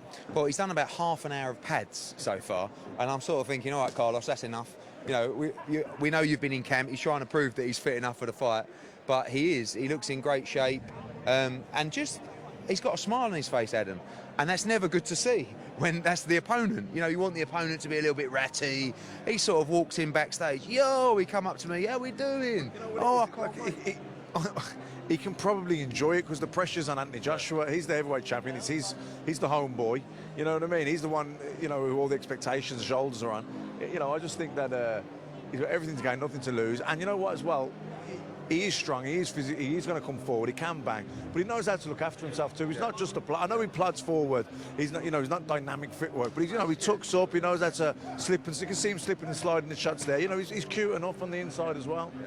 I mean, in terms of, like, totally different opposition to Pulev, of course. Pulev, stand-up, more sort of traditional European fighter, but Pulev doesn't have the fluidity of Carlos Takam. You saw Takam here, look, firing these body shots in. Pulev can't do that. I mean, he finds a nice rhythm. Exactly, Pulev's jerky. Exactly. But also what he does is, Now, Pulev fights in spits and spurts. Takam doesn't. He's one pace, but he's fast paced. Exactly, and that's really, I mean, you know, what we were talking about off camera earlier and off mic was, you just don't want Josh to load up too early, because you've seen it in fights. The Dillian Whyte fight was a good example, where he hurt Dillian Whyte bad, goes in for the finish, and after 3 rounds, it's like, oh no, he's still here. And you're probably going to get that with Carlos Takam. Well, Carlos Takam's looked at that fight. He's looked at the Klitschko fight, and he's realised he was 1 or 2 punches away. The stamina was a problem. Yes, he found a second wind, AJ, but if the going gets tough here, Carlos Takam will really relish it. And especially if he's tried to bum him out of there early doors and doesn't get him out of there, because then all of a sudden you've expended so much energy in the first 6 rounds. You know, you're pretty much gassed out going into the second half of the fight. The good news is that he did come into camp lighter, Joshua, and he does look in phenomenal shape. Yeah, and I hope that he's learnt from the Klitschko fight and the Dillian Whyte fight, and he knows that when he knocked down Klitschko in that 5th round, you see his face. He was screaming, celebrating, and like when Klitschko got up, which he never expected him to, he sort of stuck it on Josh. Josh is fighting back, and then all of a sudden the tank's emptied, and you've got to come out the other side. I think now he's got his composure. I expect him to be probably somewhere between half a stone and a stone lighter on the scales on Friday than he was for the Klitschko fight. That's a conscious effort by the team not to carry as much bulk, because Joshua does move, he does load up, he does throw extreme power punches, so he's going to get tired. And obviously if he can do that with less mass, hopefully it will give him more of an engine. This guy's engine, Adam, as we're talking for another 5 minutes, he's still in there, still throwing shots at pads. He's going to go all night. There's no doubt about that. Takam will go all night. You're going to have to put him out. And you know what, though, Anthony Joshua will have come on so much from the Klitschko fight, you know, to have been in a fight like that, to have had to find a second wind.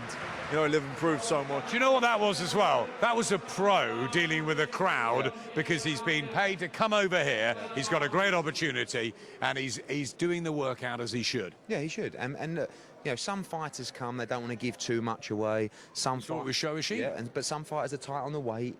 They don't really want to do too much. No, Matt will tell you, no fighter really wants to do an open workout. It's the biggest nightmare of fight week, isn't it? Do you know what I mean? Without a doubt. I mean, you know, you're struggling to make weight. You've got to come out here. You don't want to show anything that you're working on. You're grumpy anyway. It's the last place in the world you want to be is at that public way. Is at that public workout.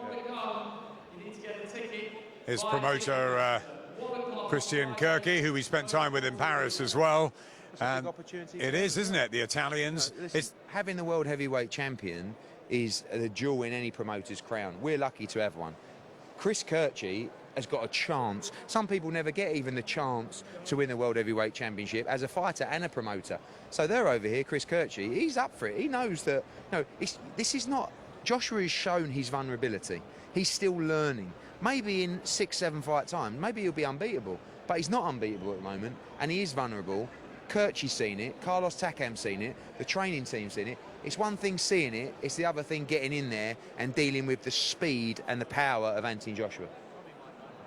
Yeah, and you know, his variety and his fighting spirit too. You know, Anthony Joshua is not just, we're all talking about the underdog coming in and upsetting the odds, but Anthony Joshua's got up off the canvas, you know, and against Vladimir Klitschko, come on strong late on in a fight where he was tired and he did have to find a second win. So he's, you know, not only has Anthony Joshua got punch power, speed, athleticism, all things, he's got a real fighter's heart. And the atmosphere and tension builds as they wait for their hero. But Carlos Takam with a huge smile on his face. We loved having that day with him in Paris last week. He's an utter consummate professional, and he will be loving this. Such a nice guy, such a down-to-earth guy. Nervous energy burns. You know, it hurts a lot of fighters. It affects a lot of fighters. He's not going to be nervous. He's very matter-of-fact about it, really fancies it. And that's what I like about him. Even though he's had short notice for the fight, he is the opponent that has gone in there and thought, right, I want this, you know, I've got my opportunity. He could have waited. I gather that Pulev may have lost his position as a mandatory challenger, so therefore what happens is Pulev has to fight in an eliminator. Excuse me. Pulev has to fight in an eliminator for to get that position again as a mandatory challenger. He is now officially the mandatory challenger, so he could have waited 4 months and said, no, I've moved up in line, it's my chance. But he said, no, let's do this.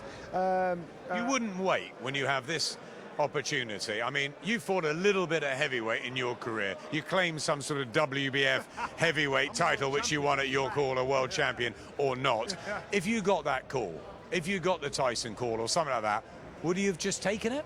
Well, you look at your position. If I was Takam, in truth, no. I'd have said, no, I'm number one, so I'll wait 4 months.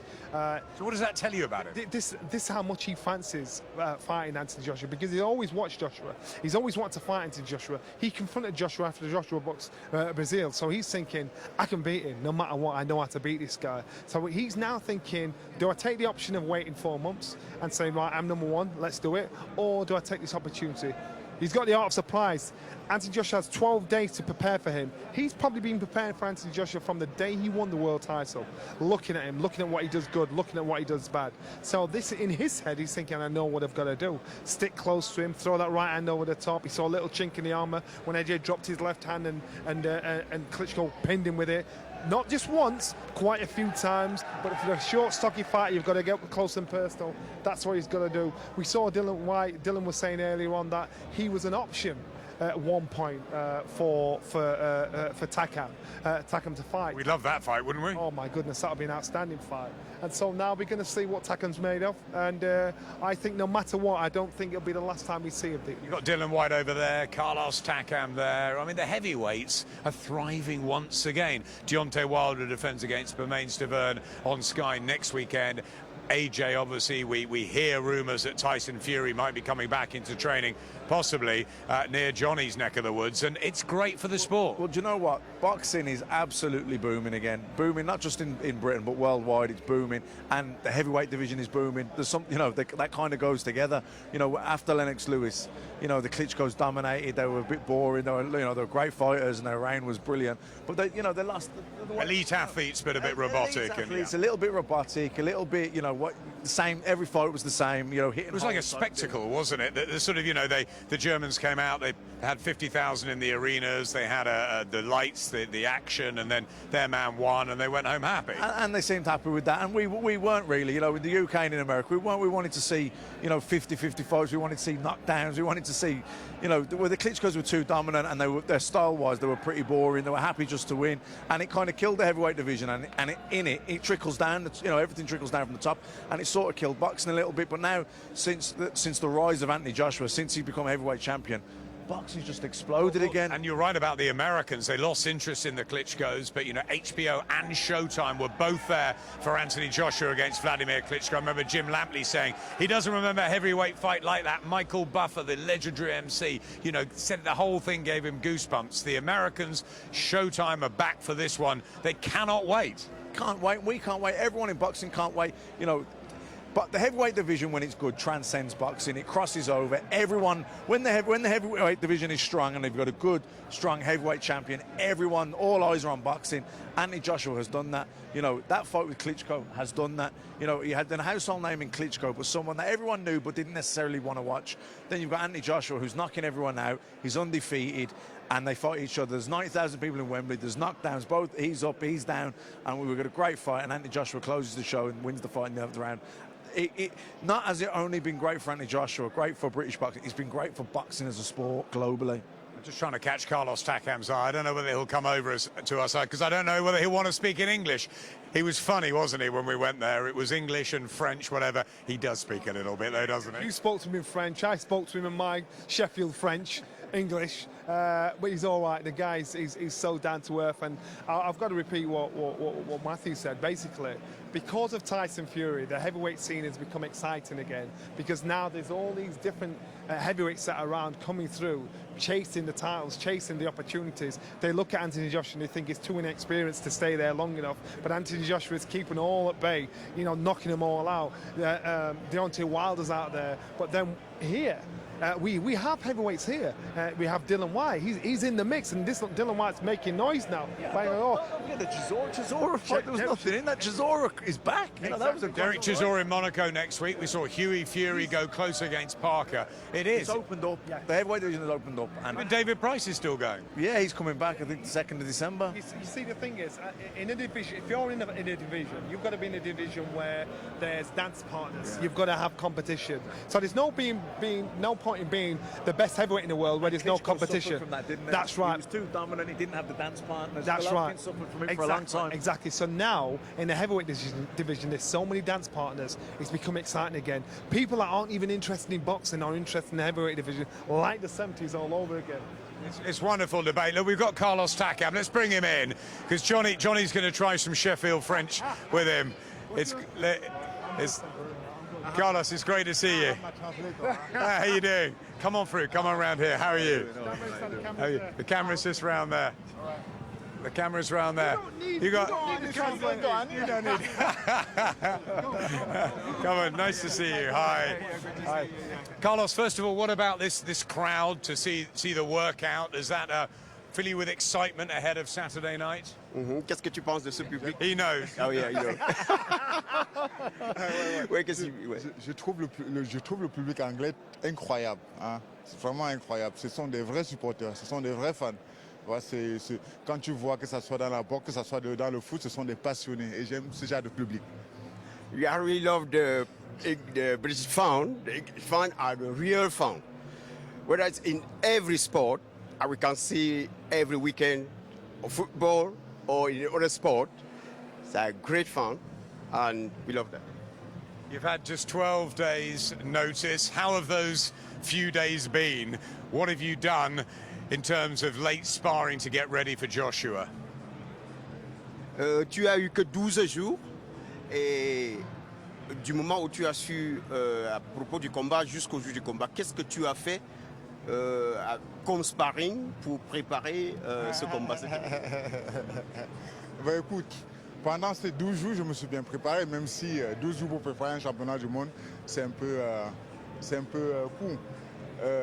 Je reviens à une histoire que Johnny il m'avait racontée. Il a eu que 10 jours pour préparer un championnat d'Europe et il a gagné. Alors pendant 12 jours, j'ai préparé mon championnat du monde, je suis venu pour gagner. Yeah, it's true that 12 days is very short to get ready for an event of this. I do go on during the 12th day and do what I could do, and this just bring me to a story that Johnny told me, and he do have only 10 days on his time to get ready for a world champion that he won it. Your English is better than his English. You do know that, don't you? but Carlos, you have been looking at Anthony Joshua for a while. You met him after the Brazil fight. This is your opportunity. How do you beat him? Comme tu as parlé du public anglais, meilleur public, voici une opportunité pour toi. Comment tu le prends? Je le prends avec philosophie, cette opportunité.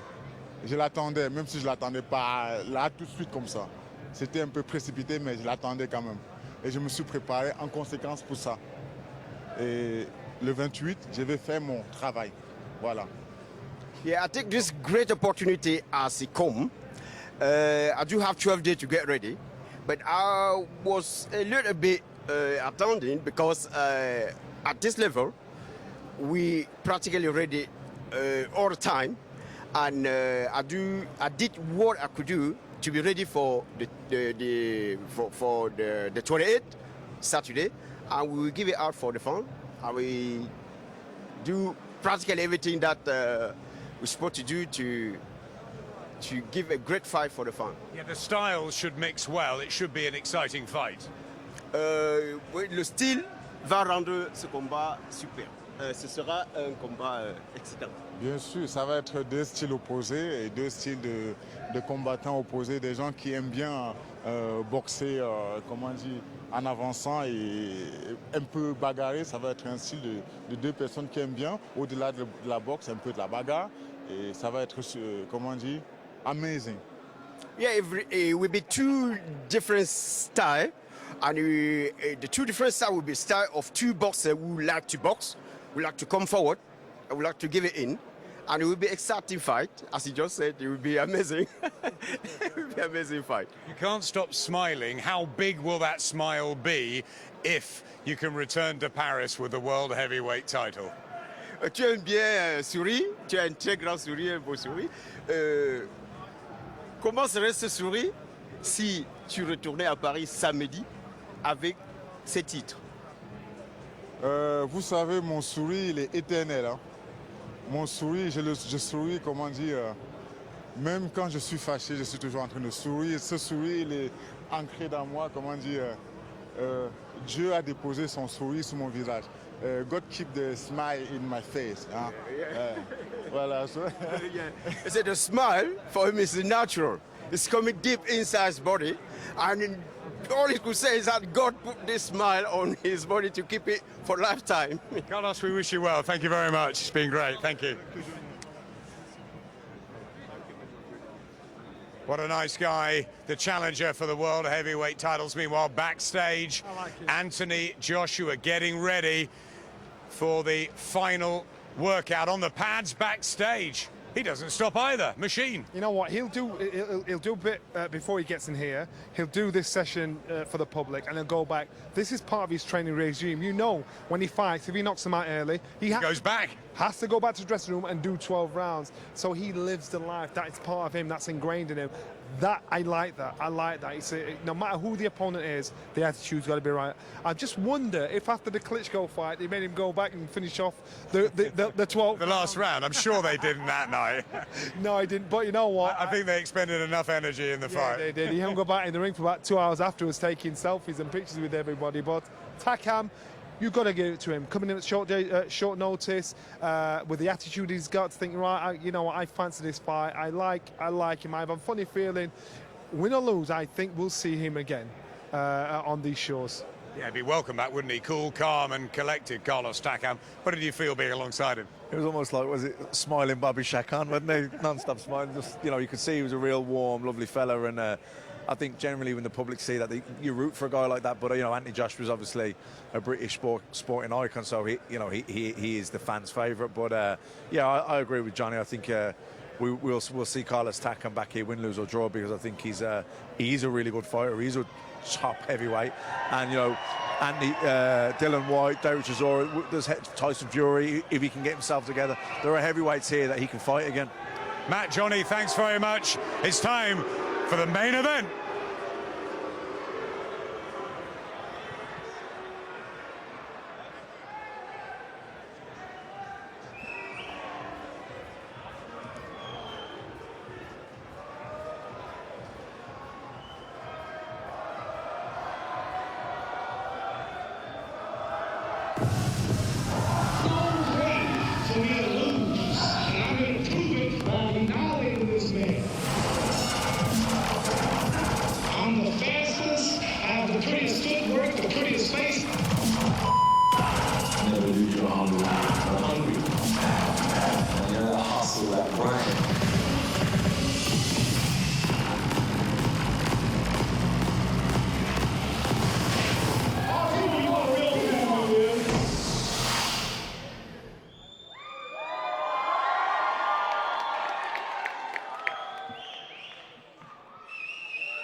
So, Cardiff, I think it's about time we met the champion.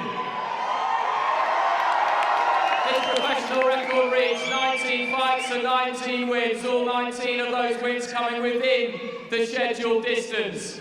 He was a London 2012 Olympic gold medalist.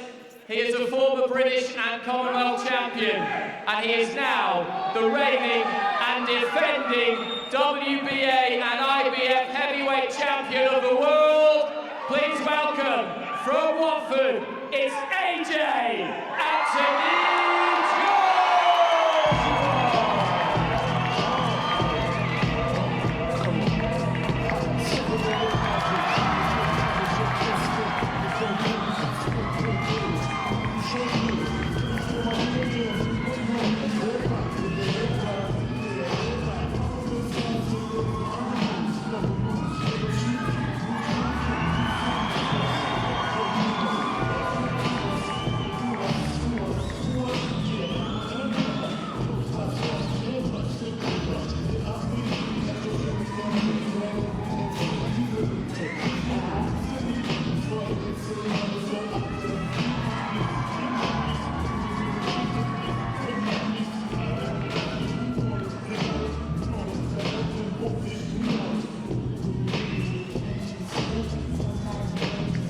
Anthony Joshua in the ring, and those screams, Johnny, were ear-piercing. They were unbelievable. It's like the Beatles have rocked. So what is going on here?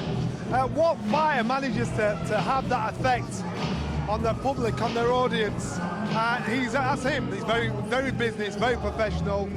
He'll play the game, the media game, but you know his first love is fighting. Matt, I remember Oscar De La Hoya at the height of his career with the girls flocking to him, the big hearts on the signs. But I'll tell you what, it's a new level here for AJ. It's not just the girls. Everybody seems to find something about him that they like. Yeah, well, what's not to like? You know, he's a well-spoken, nice, big smile. You know, he says he does what he says he's going to do. He goes out there, gives it everything. You know, he stands his ground. He can box. He can fight. You know, he says all the right things at the right times. If you want a poster boy, it's Anthony Joshua. You know what I mean? Good-looking kid. You know what I mean? He's won everyone over, hasn't he? I think any doubters, anyone who was sceptical, he got rid of all of those during the Klitschko fight. He won everyone over that night. Matt's just called him the poster boy. That's what he is, and that's what he's going to be. What a representation of British boxing. Back in the day, they all thought most British fighters are stand-up straight, very basic, very orthodox. Then came along Prince Nassim Hamid, who did an orthodox style and such he had in the States. Then comes along Anthony Joshua. He's everything they didn't expect from a fighter coming here in the UK. Young, fresh, big, athletic, successful. He is what a heavyweight fighter should look like. Matt, what do you think of his size and the weight that he'll come in at? Eddie says that he will be lighter, a lot lighter than when he fought Klitschko, that he came into the camp in a different way this time. They worked very hard at that. What is your impression here, 3 days away? Yeah, I mean, he looks in great shape, but he always looks in great shape. It's difficult to say whether if he looks leaner or, you know, has less mass, because, you know, he's always got that six-pack, hasn't he? He always looks in tremendous shape, carrying very little body fat. Maybe he's carrying less muscle now as well, which maybe gives him more stamina, more muscle, requires more oxygen. Maybe that's something they've looked at from a conditioning point of view. But, you know, he's just a supreme athlete, and he hasn't put a foot wrong. He's made mistakes in his career. He's been in some tough fights. He's been down. There is vulnerabilities there, but you know what? There's a fighting heart there, and that's what makes him exciting, and what also makes him more real in a way. Yeah, exactly. Listen, if you're going to have a great career and you're going to get to the very top, you're not going to go throughout your career without having some mistakes or without having some vulnerability shown and without losing rounds or without getting put down and caught or wobbled or whatever, etc., etc. That's what makes a real champion. We're not saying that Anthony Joshua is even one of the best heavyweights Britain's ever produced, because we know that Lennox Lewis, the three-time heavyweight champion, is levels and levels above anything that AJ has achieved. There's been other really good British heavyweights, the likes of Henry Cooper and Frank Bruner and Herbie Hyde. But you know what he does have is the markability factor to turn him into a global superstar.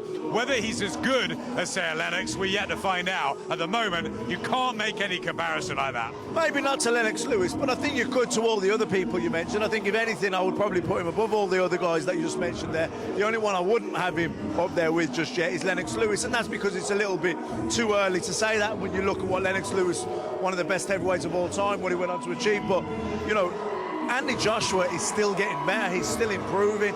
You know, he has many great nights left in his career.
Incredible reception here for the champion who's just made his way into the ring. Anthony Joshua, cheered on by hundreds here at St David's Hall in Cardiff. I'm joined by his promoter, Eddie Hearn, and of course Sky Sports' Johnny Nelson. We'll take you into the ring and show you AJ in there with his trainer, Robert McCracken.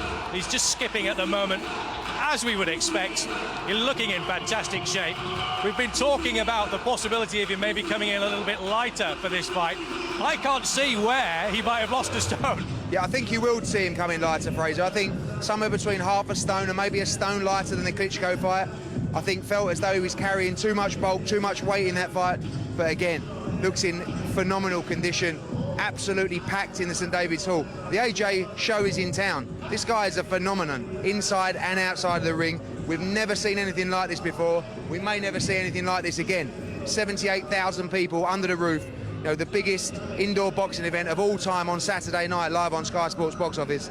He's ready to defend his world heavyweight titles. How is his mental state? Because given everything that's happened over the last 12 days, the change of opponent, he's got to obviously rethink to some degree what he's going to do in the ring. Has he dealt with that as coolly and calmly as he usually deals with everything else? Yeah, I think he has. Probably a lot more calmer than Rob McCracken. You know, these guys have prepared for 8 or 9 weeks for Kubrat Pulev. Kubrat Pulev is 6'5". He's got a real European stand-up style. He's awkward, he's fiddly. With 10 days to go, they get told they're fighting the next guy in the rankings, who's 6'2", who's a short little powerhouse, who comes in with big, wild, aggressive hooks and forces the pace for 12 rounds of a fight. You know, it's a completely different style. It's a bit of a nightmare, to be honest with you, but it's boxing. It's probably the biggest test of AJ's career in that respect. First it was Klitschko, then it was Pulev, now it's Takam. AJ loves to fight.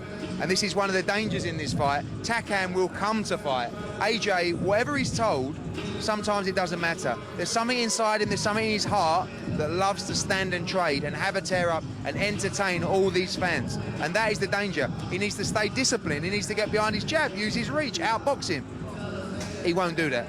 He's got that fighting heart. We saw him make the mistake with Dillian Whyte. He got personal, wanted to have a tear up. Even though he got hit and hurt, he wanted to get stuck in, got rid of Dillian. We saw when he boxed Vladimir Klitschko, he got hit and hurt. He wants to fight. Most fighters bottle it when they get hit. They back off, they cover up. He's thinking, let's have it.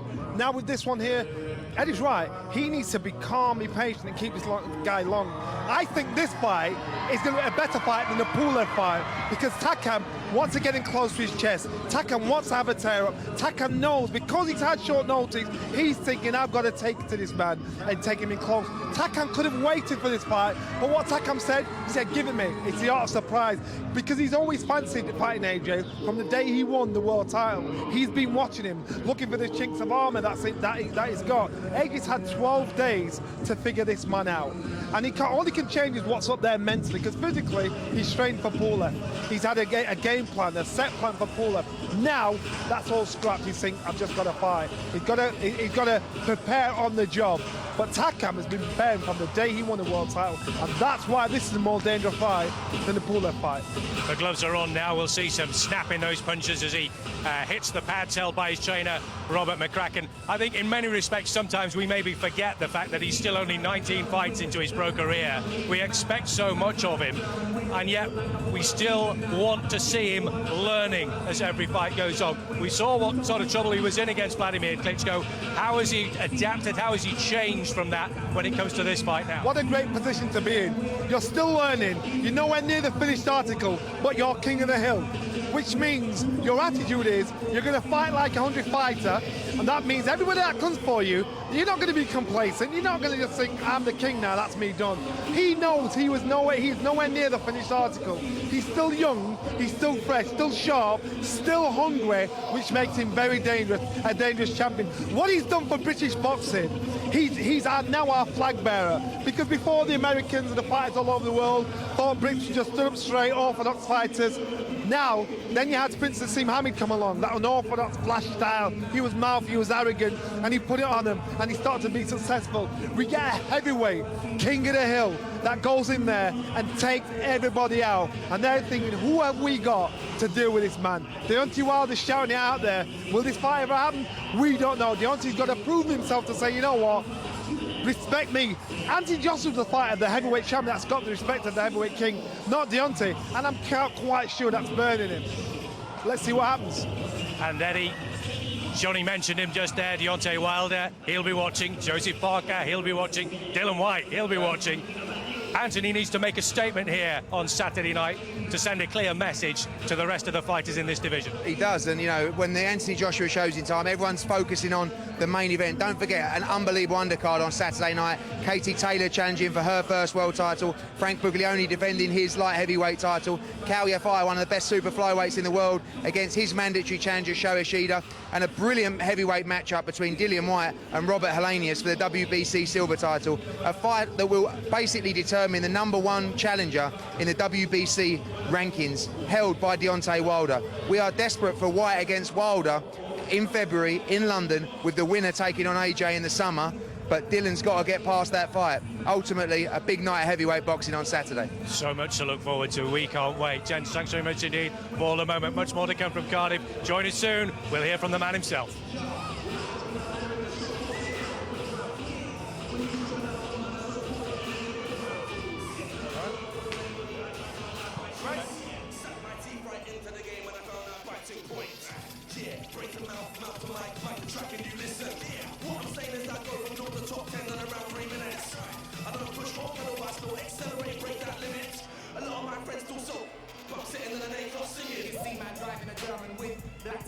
Leaning back, see man driving a German whip, look like a baller, peas and that. I don't kick ball, I look like a baller. See man driving a German whip. Who told you I move like baller? See man driving a German whip.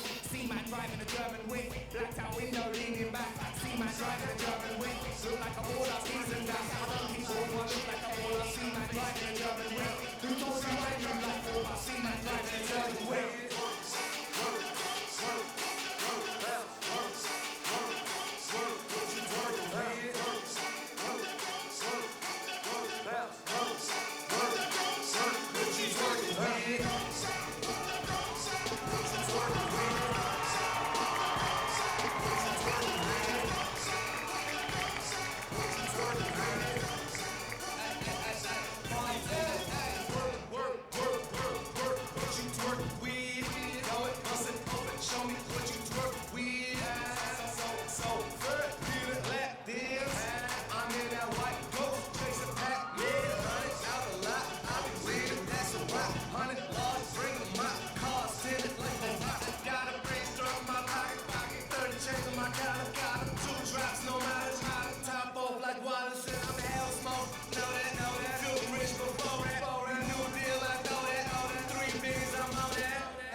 Only cash, wildin' out, get a free money, today I'm free. One arm, I close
WBA and IBF heavyweight champion of the world, ladies and gentlemen. Anthony, just quickly, if you've got a quick word for the people who've come today. I'm definitely going to come over and say hello to as many people as I can, that's for sure. Thanks for supporting myself, my boys, Katie Taylor on the undercard as well. Look, what's interesting is that I think there's a whole new generation of boxing. Do you know what I mean? Like, I see some young people there, some older people, so we're just trying to do our best to make it exciting. And thank you again. You play a part, we play our part, and there's good times for the future. Thanks very much, Anthony Joshua, ladies and gentlemen.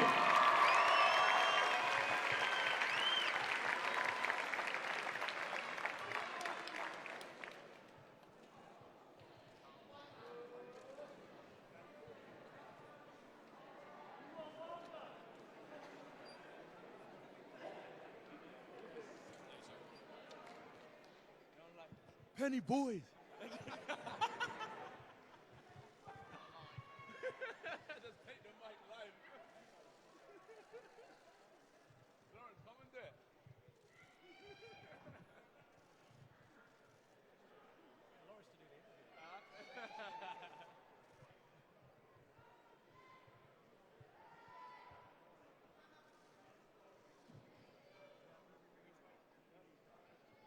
Here we go.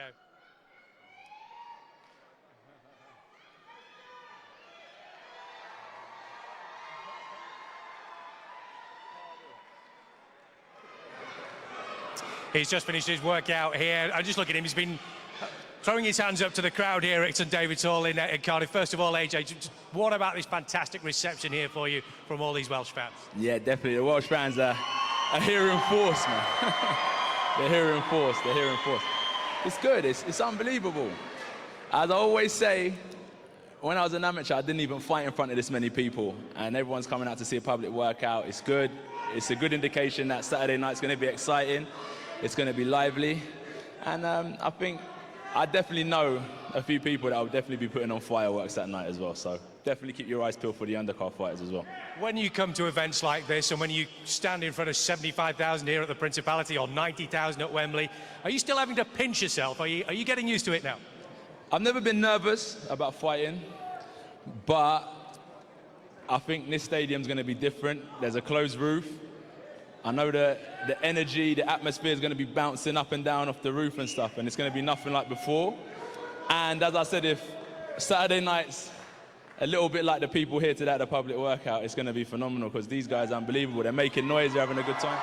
So it'll be good, it'll be good, it'll be good.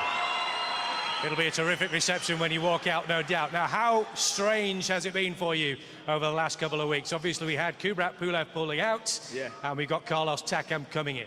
First and foremost, massive credit to Eddie because he's done amazing work. He was ahead of the game, and he's managed to kind of continue this show to go ahead. Credit to Carlos Takam, a true athlete who stays fit all year round.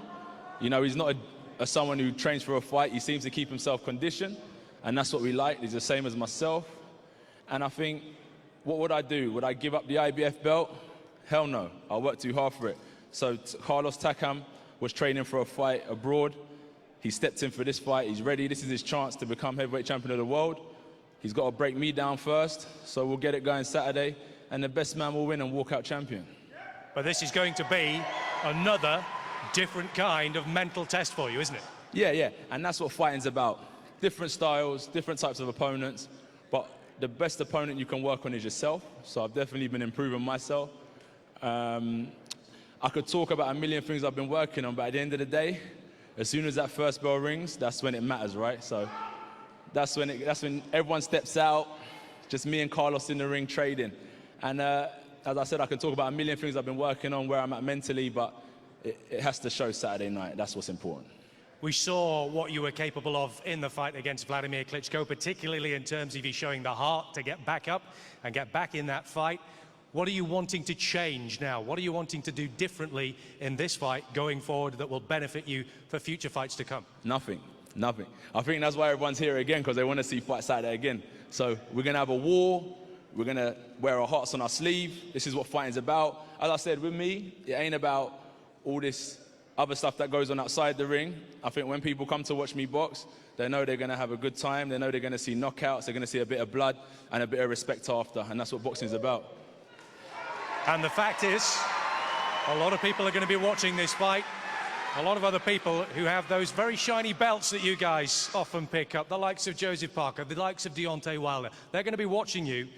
Are you going to send a statement to the other guys in this heavyweight division on Saturday night? I think like the UK's been sending a statement for a long time, you know. It wasn't so long ago that UK heavyweights or boxers weren't getting a look in. Now a lot of the Americans are talking about UK fighters. So we've definitely been sending a statement over to the States for a long time. So one fight at a time, depends how they want to interpret it.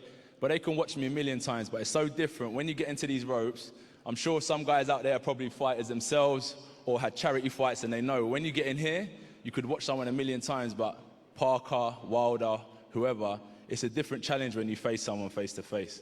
Just finally, tell these people here from Cardiff what they can expect to see on Saturday night.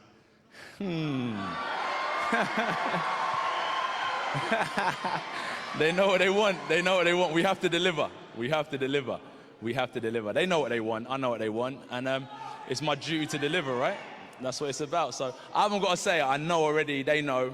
Let's just deliver Saturday night. And we'll look forward to a promising 2018, God willing. It's been a fantastic year so far. Anthony, thank you very much indeed for joining us here in St David's Hall in Cardiff.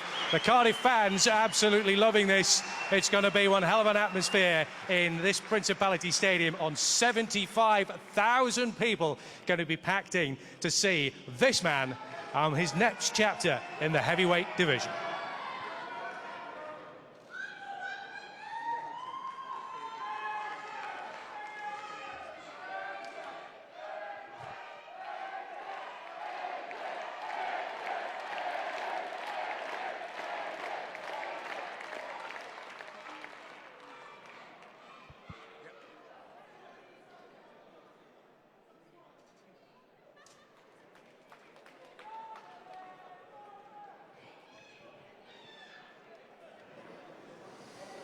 So Anthony Joshua performs. Not only does he look in fantastic condition as always, but he gets the feel of the crowd right, doesn't he? He knows. He talks their language, and that's what they're like, you know. And and that's why this place is packed out. That's why there's a massive queue outside. That's why no matter what, he's there with everybody, and it makes him feel very comfortable.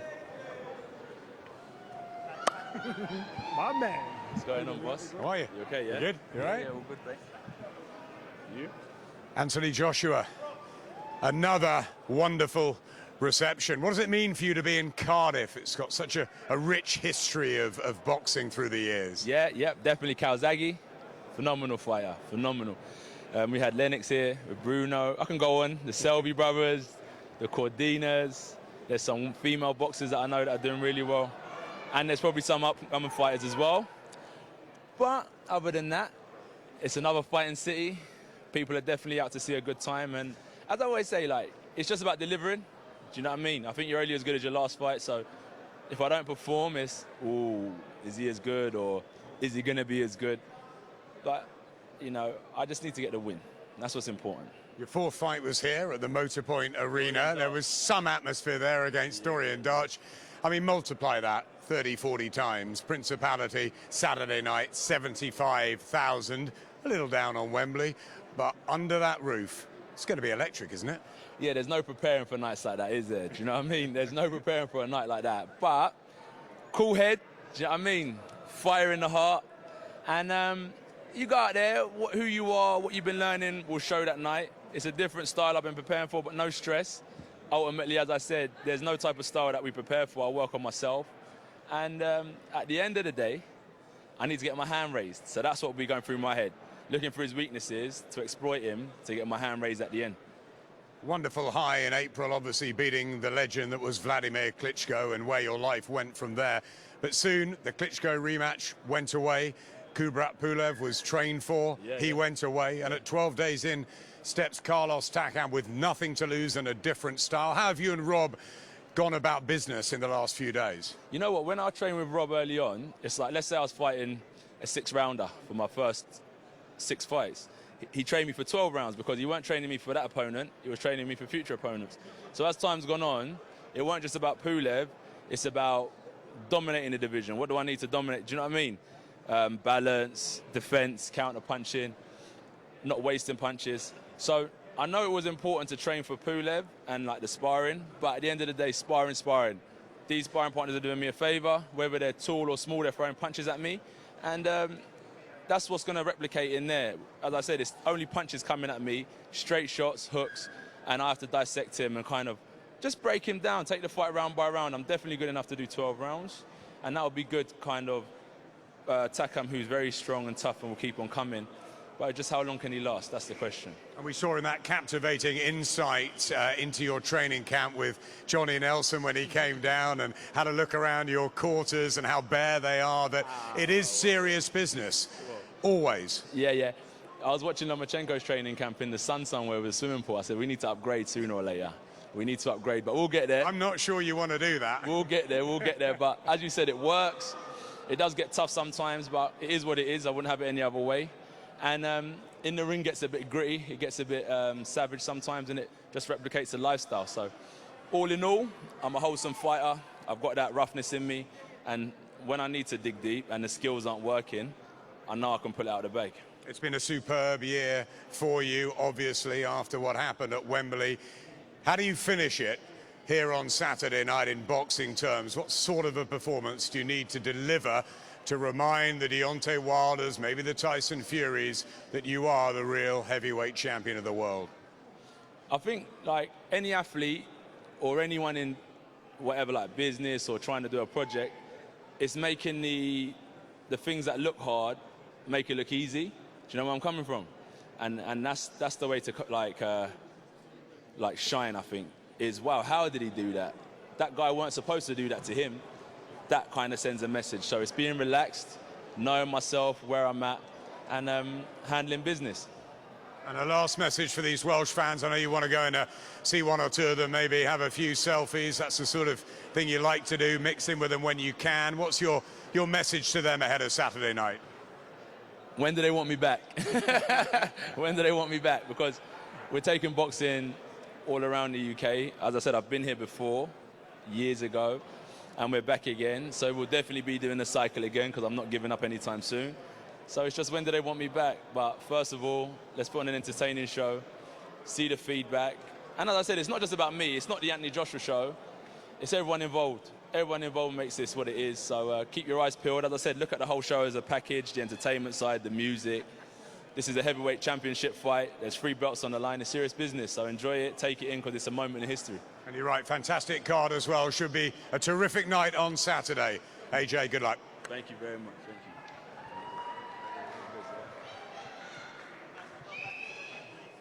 you. Johnny, Matt, a final thoughts, I guess, from what we've seen over the last 2 or 3 hours. A whole assortment of fighting treats, I guess, on Saturday night. What are you looking forward to most?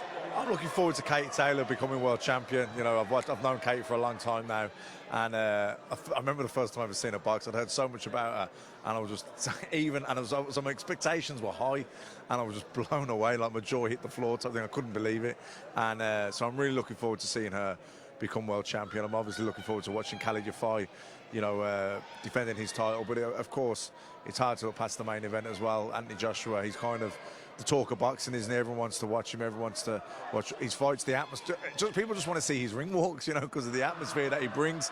But, you know, I love watching him fight. I think he's not just a great fighter that wins fights. I like the way he goes about his business. He's exciting to watch. We remember growing up in the Tyson era and how he was magnetic and everybody wanted to know when Mike Tyson was fighting. Yes, it was a very different picture. He was a menace. He was all about intimidation and winning fights often before the first bell had even tolled. But there's a feeling here that something is in the air, that people just want to be around a Joshua fight. I mean, you see the shots here, and there's a bit of Beatlemania, a bit of hysteria, and also a bit of you want to know how far he can go. You know what's nice about this? Tyson grabbed the public's imagination because he was happy to play the villain. So you either loved him or loathed him. Anthony Joshua, he's grabbed the public's imagination because he's a nice guy, a down-to-earth guy. He's a very simple guy. He's probably like the guy next door that just has heart, and he just thinks, you know what, has confidence and self-belief, and he's trying to put a message across. And his excitement, he's finished doing what he's doing now. He's defending his world title Saturday night. There's probably about 200-300 people in here. The chances are he will stay and give every one of them a picture, an autograph. That's what he does. That's what he's capable of doing, and that's why people like him.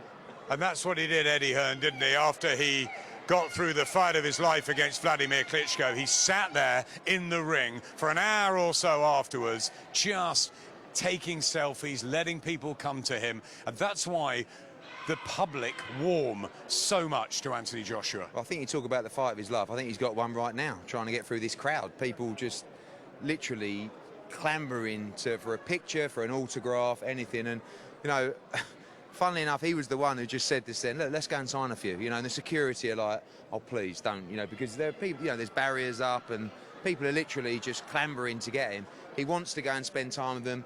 You know, he doesn't really get the chance to mix with the public as much as he'd like anymore because he can't. You know, he's too big, he's too popular now. It's not like he can just pop down a coffee shop. He's the poster boy of boxing, isn't he? He can't pop to the coffee shop and just sit there and have a little coffee anymore. So this is his chance. You can still do that, can't you? Not really. Did you hear the boo tonight? Did you hear the boo when I walked out? One day I'm going to get cheered. I don't know. They're asking, is Eddie Hearn coming to Cardiff? Exactly. I'll tell you what. Surely they love you in Wales, don't they? I bet no. I got booed out of town again tonight. I don't think I should stay here tonight. I think I should head back to Essex. But it is, all jokes aside, it's fantastic for our sport that we've got somebody who is so approachable and so good. But let's be honest, we've never seen anything like this before. We may never see it again. People have achieved more in the sport than Anthony Joshua, but there's never been this kind of attention on a fighter before. And they've never reached out to the casual fan like AJ has before. You know, great fighters of the past, Joe Calzaghe, Nazim Hamed, Chris Eubank. There wasn't the euphoria, wasn't there? It was, oh, you know, they're big, we'll watch them. But it wasn't the clambering. Nowhere near on this level. And like you say, because they were stars, but they weren't approachable in the way Anthony Joshua is approachable. You feel like a young kid in the street feels like he can go up and say, can have a selfie, can have a picture. Where I think with Nazim Hamed, I don't know if they would have felt that, you know. They're approachable when it suits. This guy's you would not find anybody that said he's a hard guy to talk to. He's not a bad word to say about him because he understands. He's got that common touch. It's like when he's going back into the crowd. Yeah. But I think that what Matt was talking about as well is I think we've actually got a role model here that young kids, when we talk about grassroots boxing, and actually increasing participation levels in the sport in the community. You've actually got someone here, like, you know, when I drop my kids off to school, people in her class, will come up to me and say, oh, you're AJ's promoter. Oh, wow, do you know AJ? Like, and that hasn't really happened in the sport before. And I just get the feeling that young kids will be in their garage, shadow boxing, saying, I want to be the next AJ.